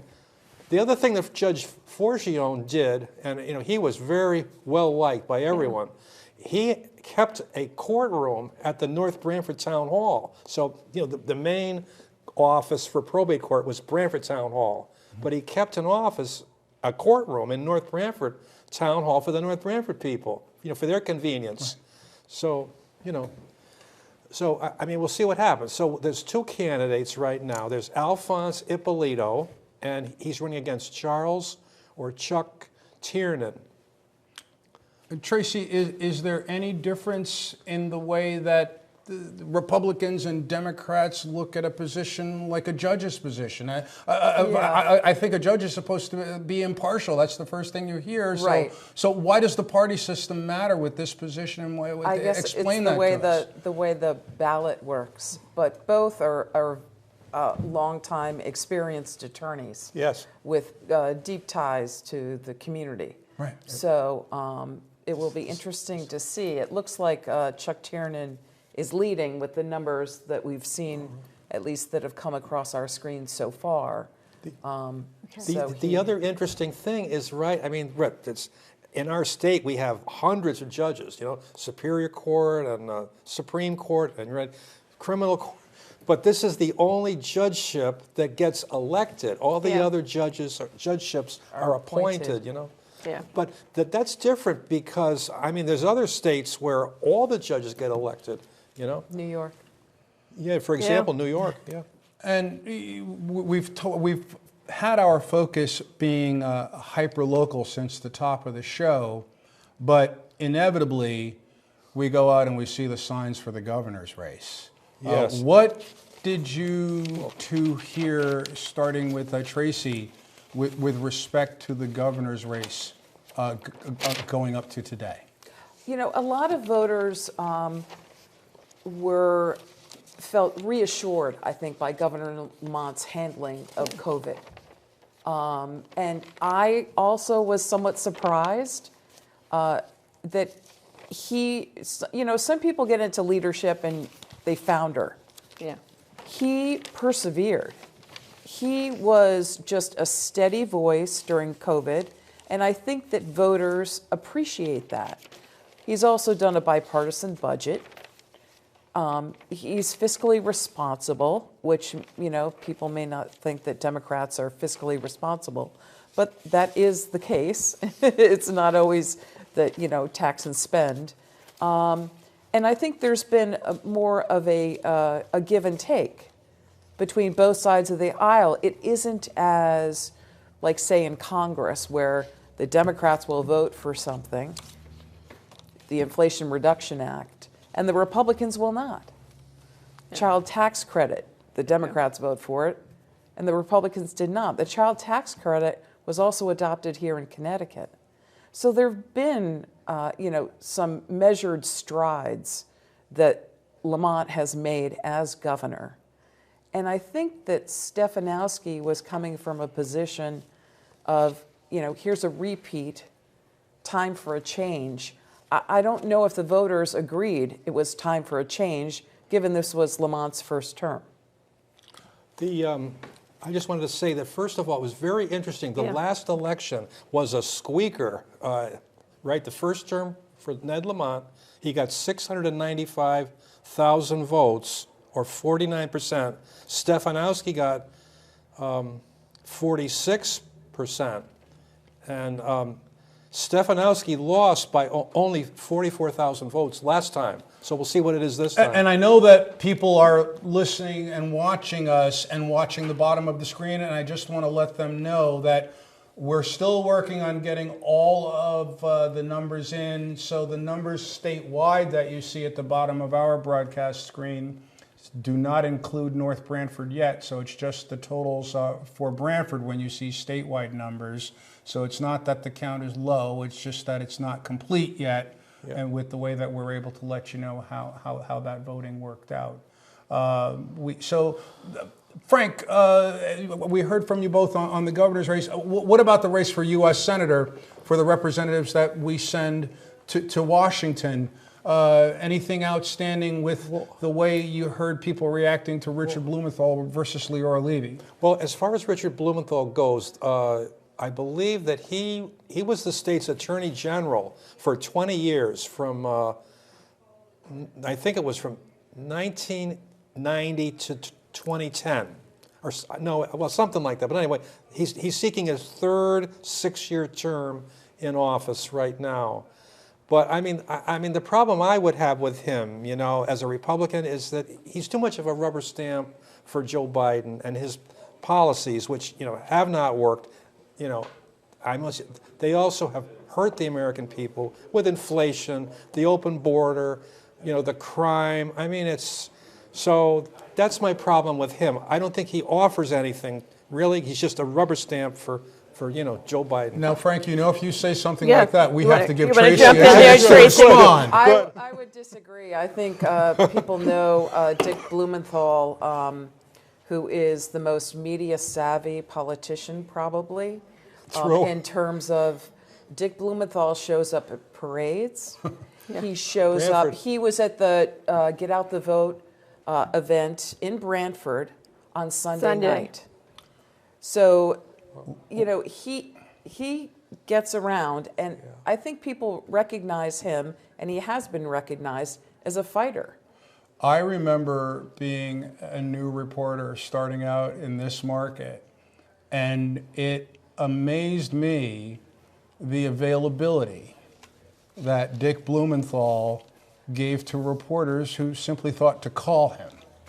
If you were worried about getting a soundbite from him, you really didn't know him, because all you had to do was call Dick Blumenthal up, and if you were having dinner at 6:30, he might let you know, well, I've got an 8 o'clock somewhere. I'll have my driver bring me by, and we'll do a quick soundbite at 7:45.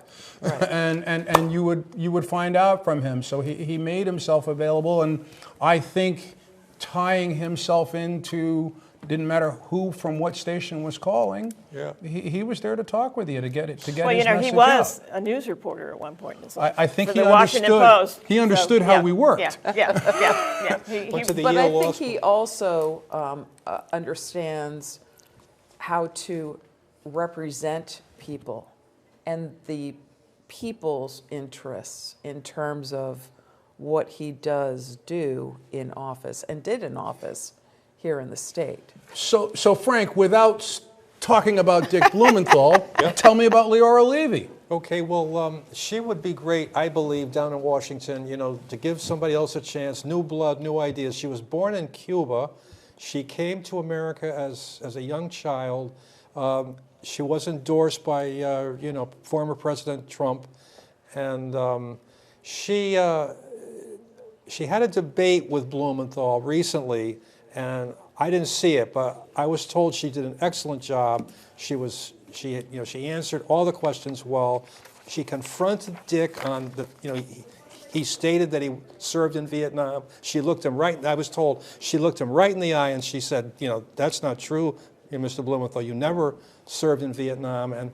And then she also said too, you also told the press that you did not go to meetings, I don't know, the Communist Party or something, and she's got the guts, she's got the brains. She spent some time growing up in Cuba. She knows communism. She doesn't want communism in the U.S., creeping communism to come in. So she would be excellent. I feel she's, all set to go. Give somebody else a chance. He's been in 12 years, okay? Everybody should get a chance to serve, right? You go down with your ideas and you try to pass them, and then you go home. So, Rob. The other representative that Connecticut sends to Washington, who's up for re-election tonight, Rosa DeLauro, in the U.S. representative race against Leslie DeNardis, the Republican in the 3rd Congressional District. Tracy, have you heard anything from your people on how Rosa's doing tonight? Yeah, and I can tell you, Rosa was in Brantford at the Democratic at the O&Ego on Sunday night, and talking very passionately about her work. And she is one of the most, she's one of the top leaders in the House, very close to Speaker Pelosi, and said that was a very upsetting thing that happened to Speaker Pelosi's husband, and has really,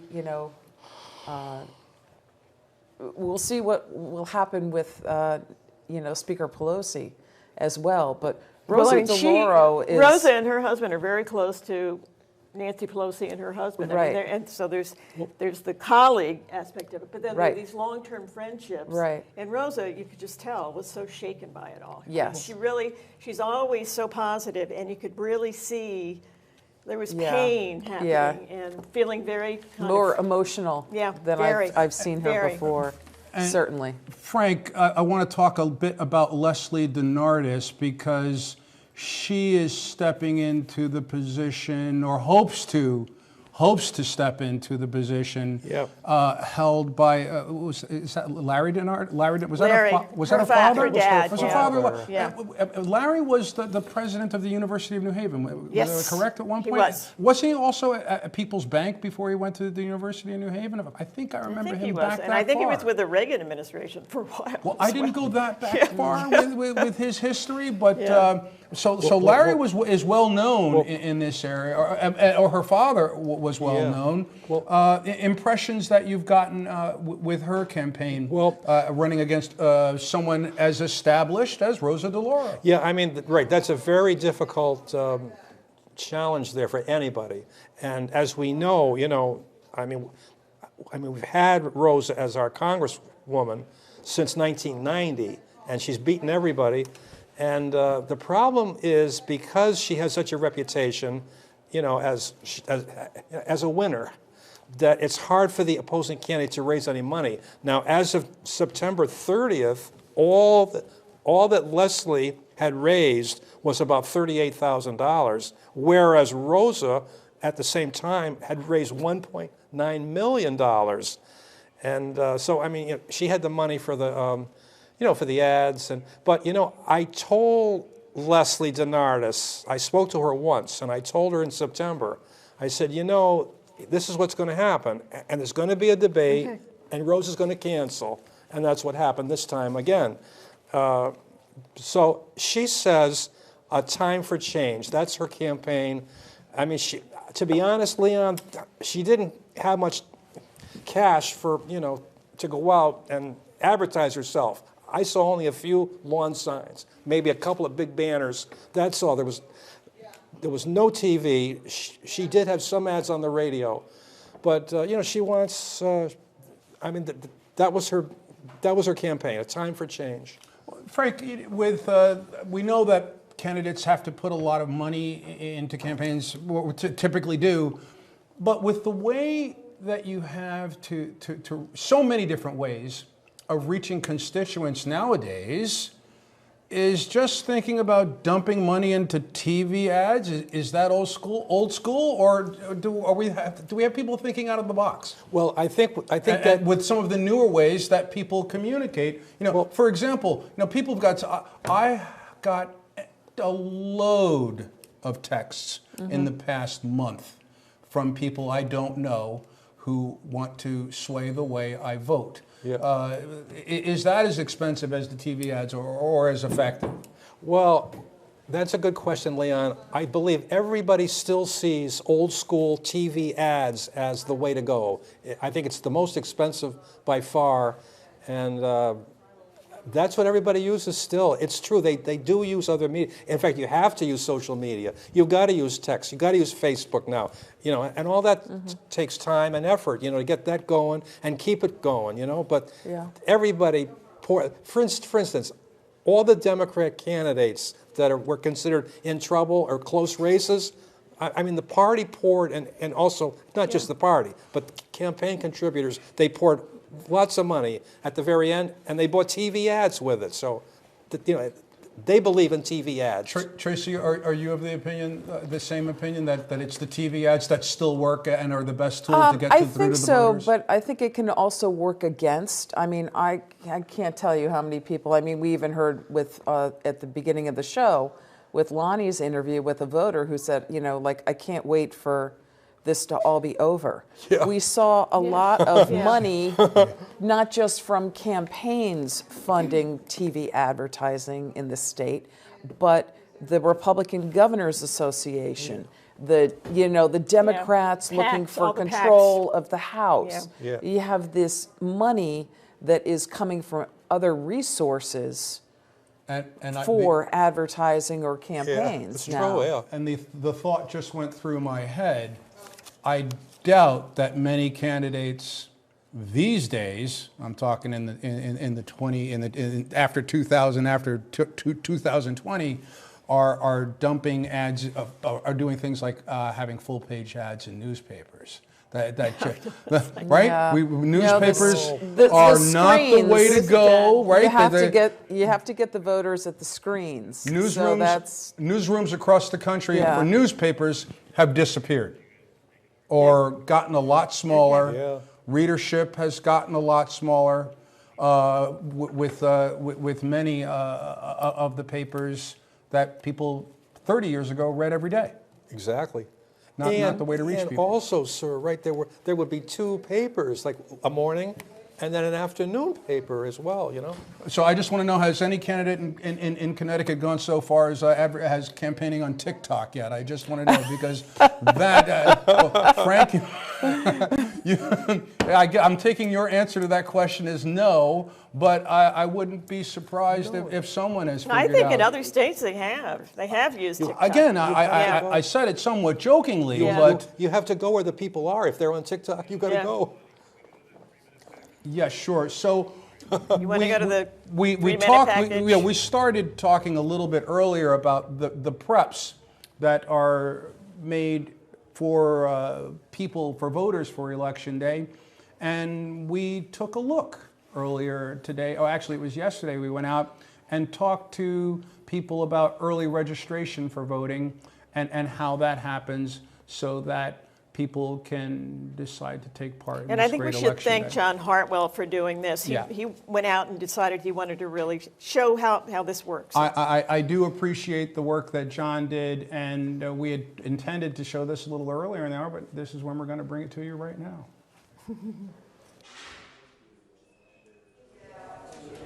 Hello, I'm Diane Sagnella, and I'm happy to be here. I greet people on Election Day registration, assure them they're in the right place, and let them know that whatever the concern is, sometimes people haven't registered yet or have moved from another town, whatever the issue may be, we troubleshoot here, and we'll take care of them.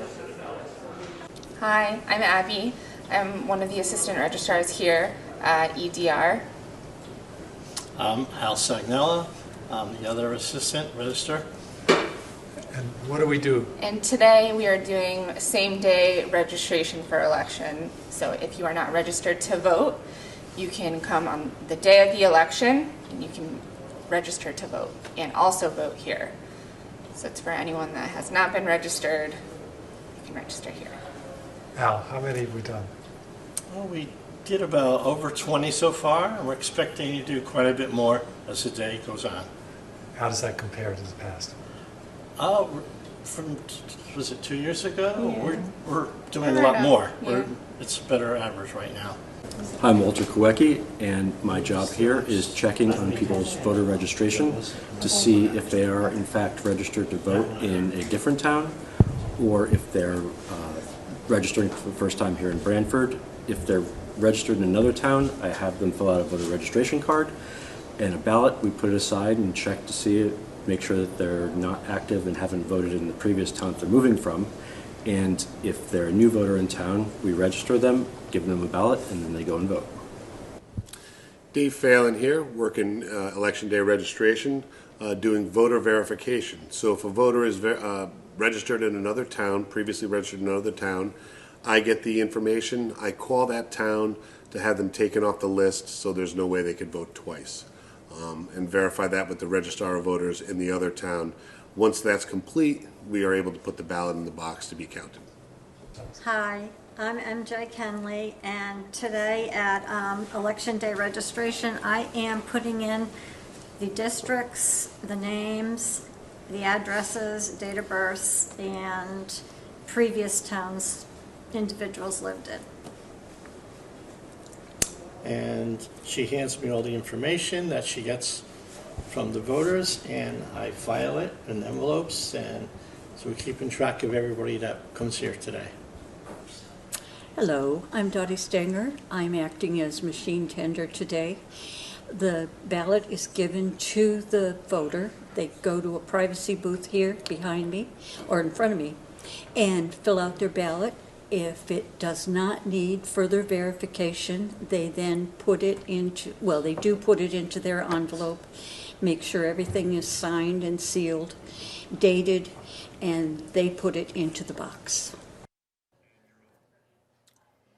We'd like to thank again John Hartwell for going out and getting us the additional information on what it takes to make Election Day happen, and we extend our thanks to the poll workers and people who make voting available to everyone who needs and wants to do it. We are concerned here in our studio that we are having some difficulty getting numbers from North Brantford in.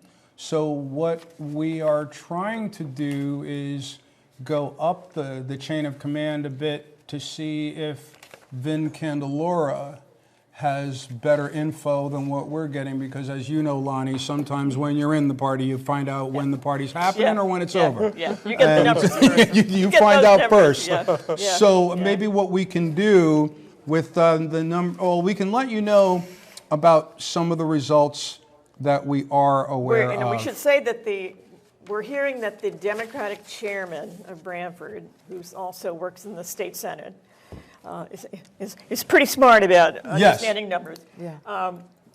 That Moira Rader, running for the 98th district to replace Sean Scanlon, not replace, to succeed, Sean Scanlon has won big. Now, we haven't heard from her. She's evidently incredibly, people are probably surrounding her, and it's very difficult to break away.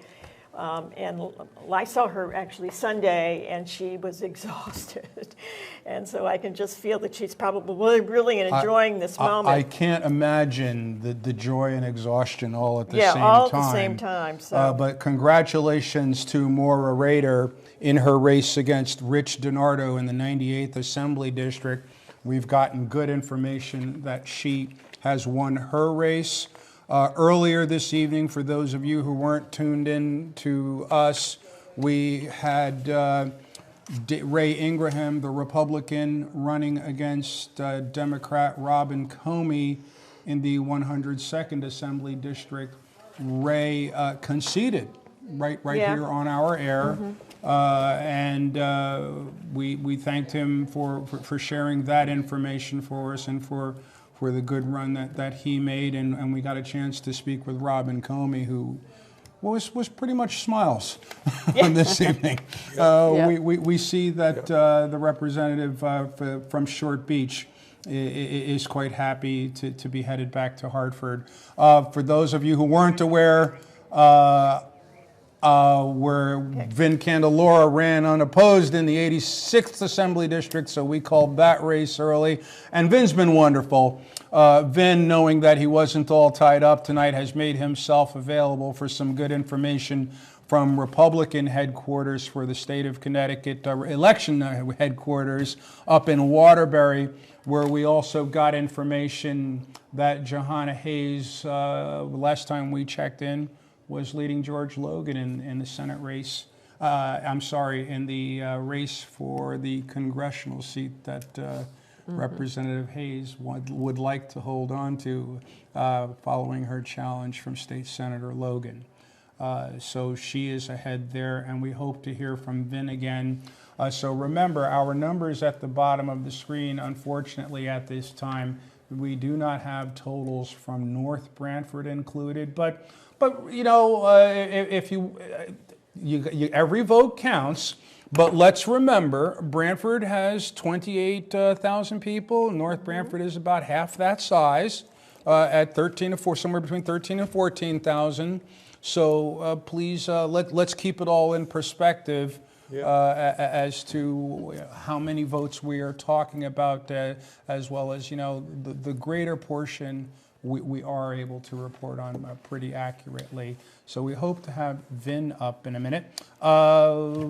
We have the races also on the ballot. Registrar of Voters, we had Daniel Haley, the Democrat in Branford, running against Darren Howley Lawler, the Republican. And in North Branford, for Registrar of Voters, Marlene Esposito, the Democrat, running against Lisa Dostie Fitch, the Republican. I have not been able to keep my eye on the bottom of the screen to see if we had results in that race. They don't run against compete. each other. Oh, they're not running. They so share that's the job. right. So you They see, share have the to have a Democrat job. and a Republican. I tried so desperately not to make that kind of error this evening, but you know what? Now that I did, we got it out of the way. So, for comptroller, A little government 101. that's right. And you know, that's the problem when you're filling time, because sometimes, you know, you might make a mistake. But in the race for comptroller, we mentioned Sean Scanlon, the Democrat, running against Mary Frey. Now, there is actually a race going on there. And have we had numbers, Walter, at the bottom of the screen showing how the results are coming in for that race? Have we had that? Yeah. We do have Ned Lamont ahead of Bob Stefanowski presently right now. Sean is leading in that race. And and Tracy is saying that we do believe that Sean is leading. We have Rosa DeLauro ahead of Leslie DeNardis, and we have William Tong leading Jessica Cordes right now. And boy, I wish the eyesight was.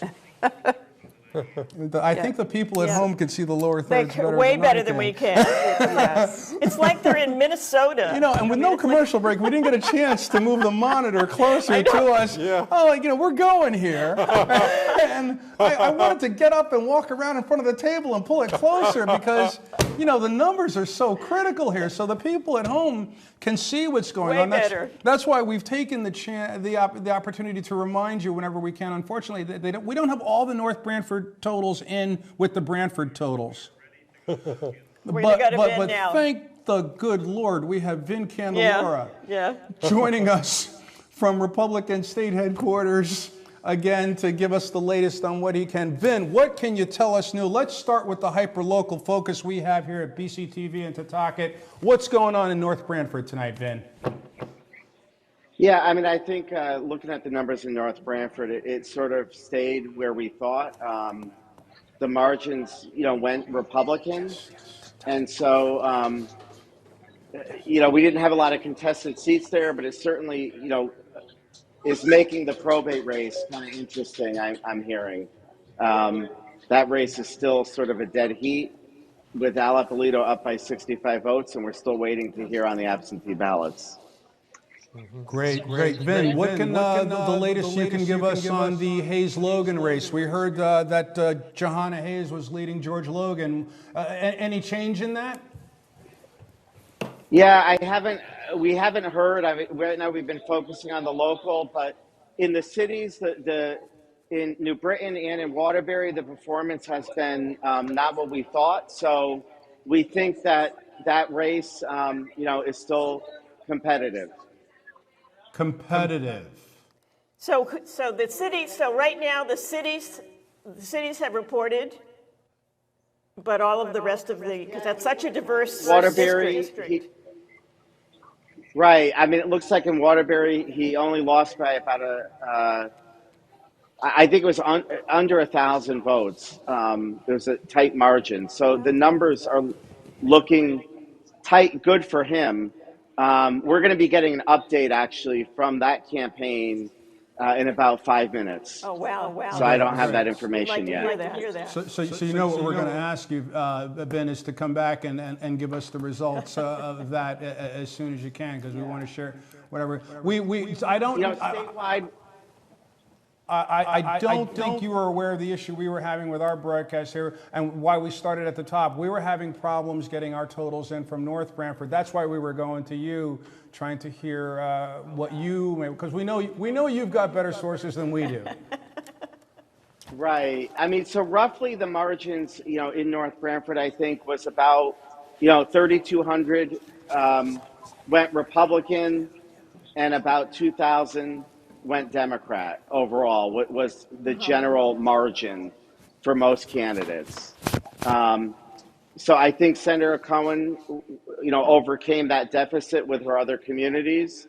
And, what we're seeing statewide is that incumbents are holding their seats.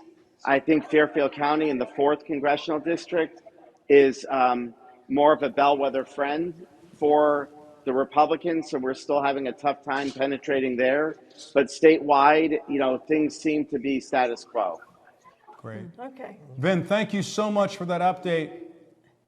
That's great intel. It's looking like our neighbors in Clinton, Westbrook, and Killingworth, where that seat was Republican last cycle, it looks like that seat has flipped back to Republican. So that's one area that Republicans saw a pickup. Great. I know that's good news up at your party there in Waterbury tonight. Yes. All right, Ben, thank you so much, and we will reach out to you again. Sounds good. And so thank you. Thank you, Vin. So just what I heard in our ear from our North Branford resident who jumped right on my pronunciation of Totoket, which I did not pronounce correctly. It's one of those things that you have to learn. You have to learn the Connecticut way to pronounce Indian tribe names and words. I remember years ago when my truck operator at Channel 8, Pat Child, taught me it's not Quinnipiac. it is Quinnipiac. Yeah. Not because I said Quinnipiac. And boy, he flipped. You got to learn what the name of the place is. So I will do my best to call it Totoket moving forward if I've called it anything else before this point this evening. How did you pronounce Greenwich or Greenwich? No, I actually had someone who lied to me once when I was a reporter and I was doing a story in New York. So I was actually a game show story we were doing. I'm down in New York where they're taping the game show, and she said, I knew she wasn't from New York, and I said, where are you from? She said, Connecticut. I said, okay, what town? She said, Greenwich, and I said, no, you aren't. Right, you can tell. So these are the things you learn when you come to the Constitution State. Pronunciation counts. I just want to say, Vin said that Senator Cohen had taken, he thought, North Branford. And that was still iffy when we talked to her last time. So he seemed to think that she had pulled it out. Yes. North Branford. So that's That's important information. That's important information for Senator Cohen. Yeah.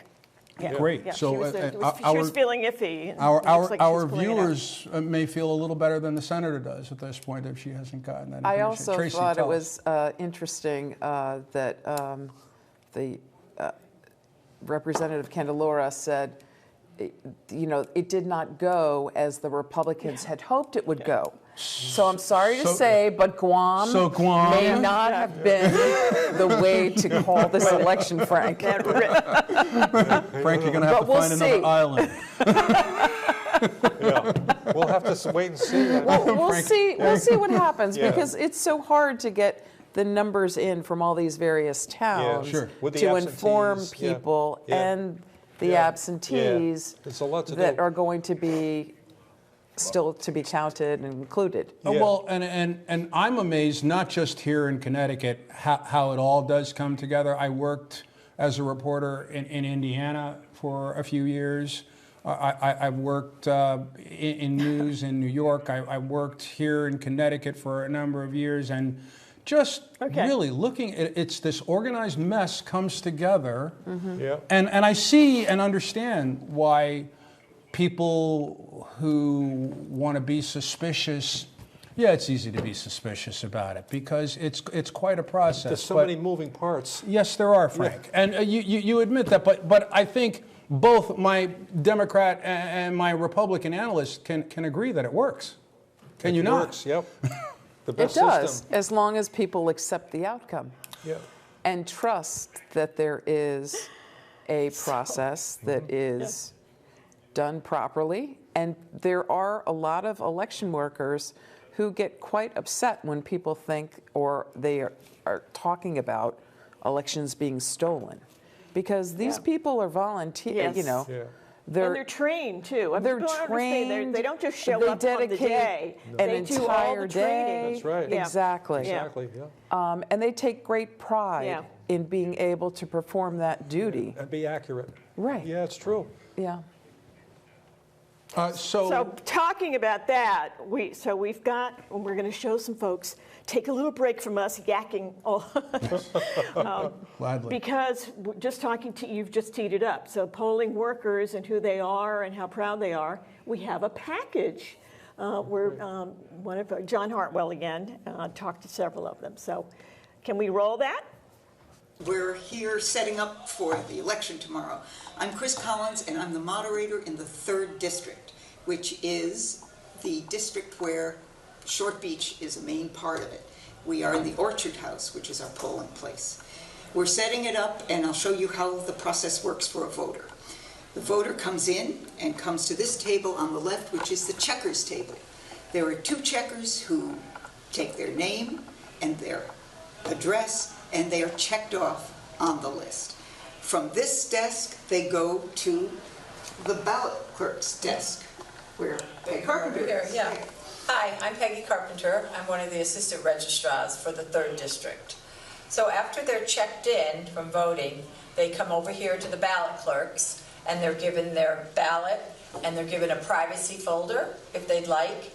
And then they take their ballot and they go over to one of these machines right here, receive their ballot from the clerk, and they now take their ballot and they come to one of these voting booths. They are private, they have signs on them, and when you turn your back to vote, it's very private. So you fill in your ballot, and once you fill in your ballot, you take your ballot in your hand and you walk over to the tabulator. Let me show you the tabulator. They walk over to this tabulator and they insert it into the tabulator, which will be on the top of this box tomorrow. Can't be there till then. It goes in and ends up in a box down here, but it will have been counted by the time it is in the box. If there's any problem with the counting in terms of their not going in, we have a number of ways of dealing with that. But basically, they go in the tabulator and they are counted by the machine, and all the ballots are removed at night and are put in this box to be locked away in case there's ever any need to count those paper ballots. And at this machine, there is a Republican and there is a Democrat watching to make sure that the ballot goes in properly. So this booth is exactly the same as the other booths, except it is just at a different level so that it is handicapped accessible. So if somebody has a special chair or a special need, we can help them get here. It's a little wider and they can be comfortable at their level to fill out their ballot. Here's our individual voting system for people who have either hearing impairment or a sight impairment and still want to vote by themselves independently. It has a computer and a printer, and it actually creates a ballot that can be counted in the tabulator box, the same system that everybody else uses in this room. And they can put that into the box themselves.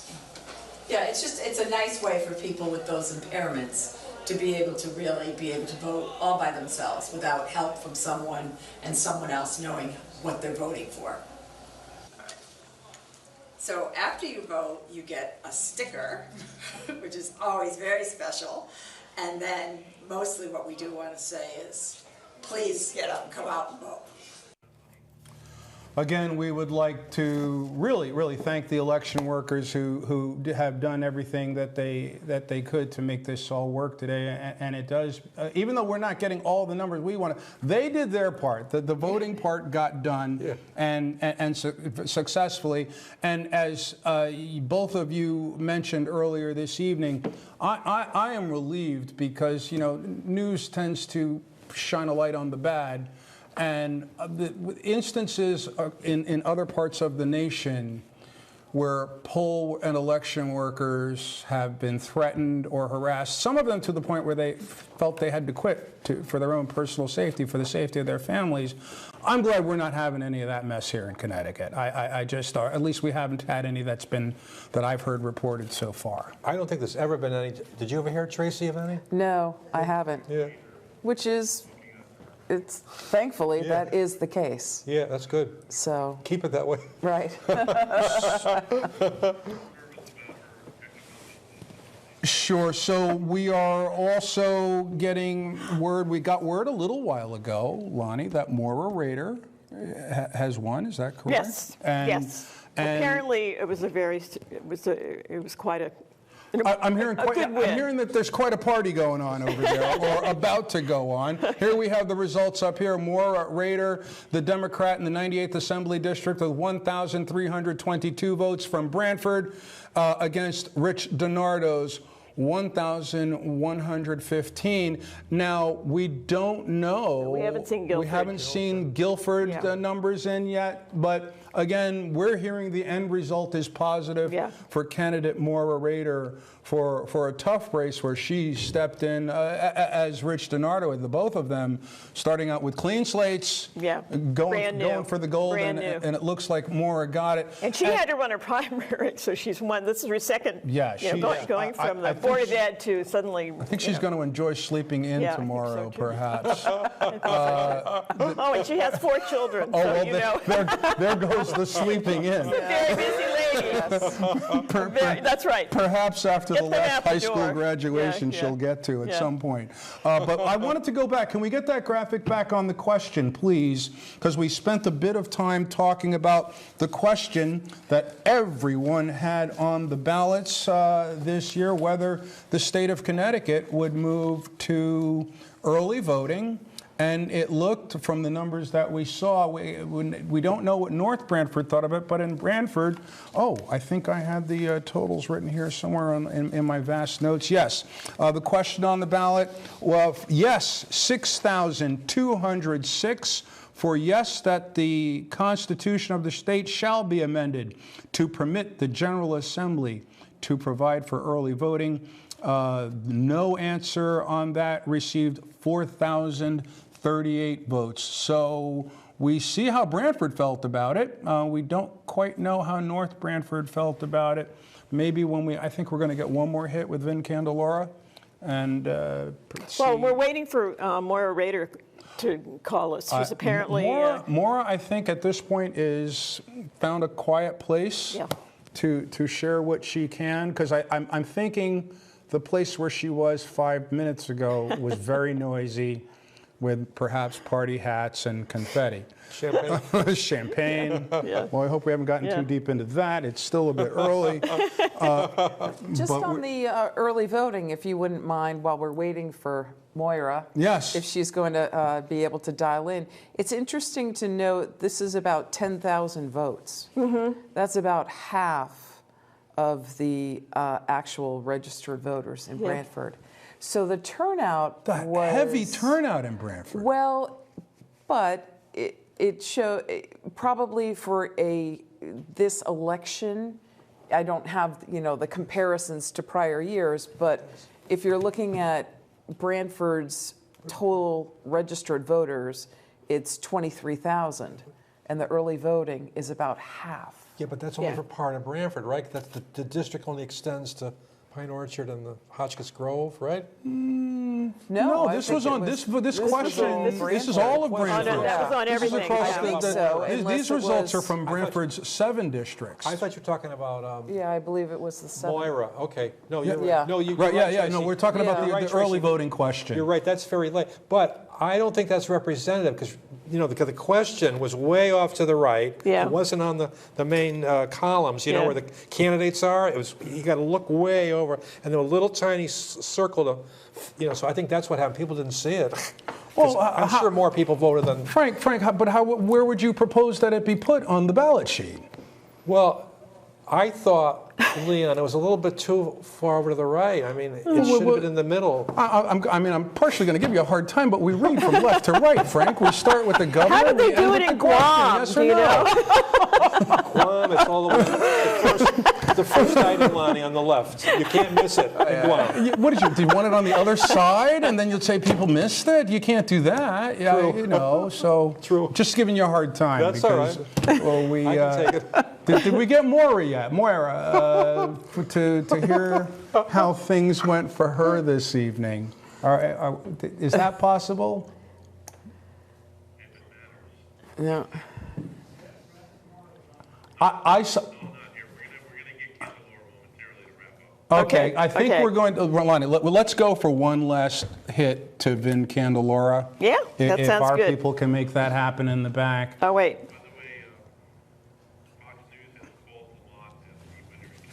I saw Okay. that. Well, we should probably share that Fox Yeah. News has just called the gubernatorial race in Connecticut for Governor Ned Lamont. Governor Lamont. Governor Lamont.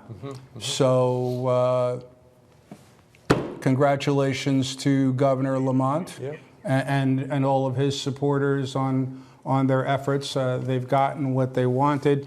I don't know whether there has been. I'm guessing it's still a bit early. We haven't heard anything from candidate Bob Stefanowski yet. No. But hey, that's He's the in Hartford too with Vinny. That's right. So so there is the chance that we may hear something from him. Exactly, So yep. we are planning to hear from Vinny in a few minutes. Lonnie, Yeah. you've done this evening the broadcast this evening and covered this election night. How does this compare to other elections that you've covered before? I mean, these are up and down days. And I remember when I first ran, actually, President Obama was running. And it was a huge sweep. Bam! And then 2 years later, we're just trying to hold on. I mean, it goes in waves. And I think midterms, this whole midterm environment gets, as Frank says, things happen in Guam, and there are these red. But it happens in the reverse. Yeah. As well. That's true. Yeah, absolutely. So I think, and as a former news reporter who used to cover all this stuff, you just get used to seeing and to really come to the terms with the fact that you can't predict and you can't know what something's going to look like way ahead of time. That's true. There's so many events and so many things that impact it. And so, so it looks, feels very familiar to me. Essentially, I mean, what we know is So now we have, Senator Christine Cohen has apparently won, Yes. incumbent. Yes. Representative Robin Comey of the 102nd, she's won, Yes. incumbent. Moira Rader, we hear, has won. Well, she's replacing a Democrat. Yes. So, there's that. And Vin Candelora, so we're just talking about our local races, that we're being hyper-focused on our local races. He ran unopposed. And we're hearing now that Chuck Tiernan has apparently won judge of probate. So this is what we're hearing from, I believe, the Democratic chairman of Brantford. But there are still the North Brantford absentee ballots that haven't been counted in that race. So we don't think we want to call that just yet. They're waiting for those. Is that for those? Okay, Ben's coming back, so he's going to. Oh, great! Because he'll clear it up for us.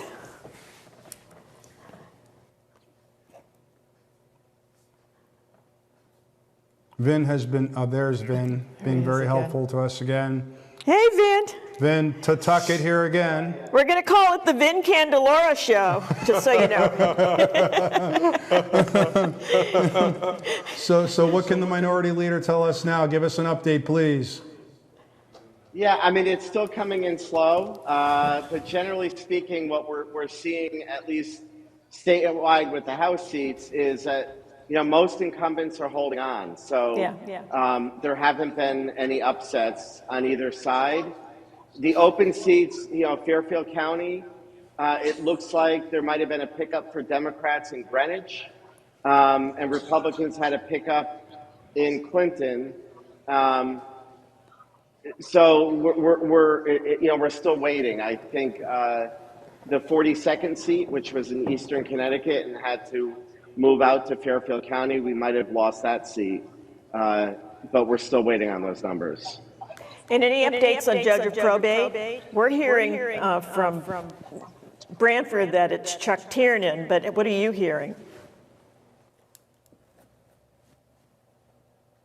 Whoops. Are we losing? Oh, Uh-oh. there we go. There's Vin. Lonnie, maybe a question again.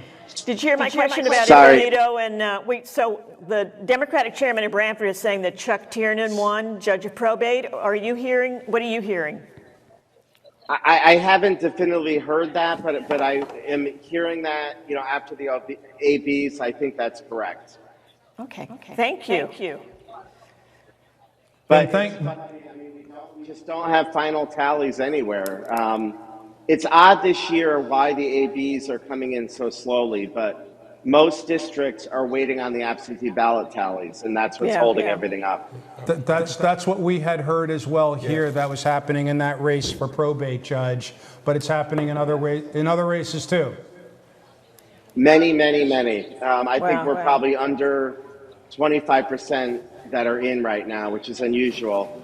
Usually I'm on the road driving back home and going to bed by now.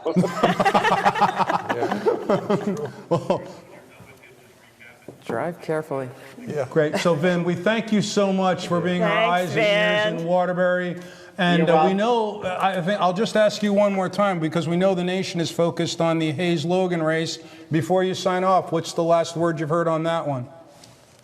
Yeah, I still don't have a lot of information on that. Many of our seats in those districts have not reported back out to us, so we just don't know.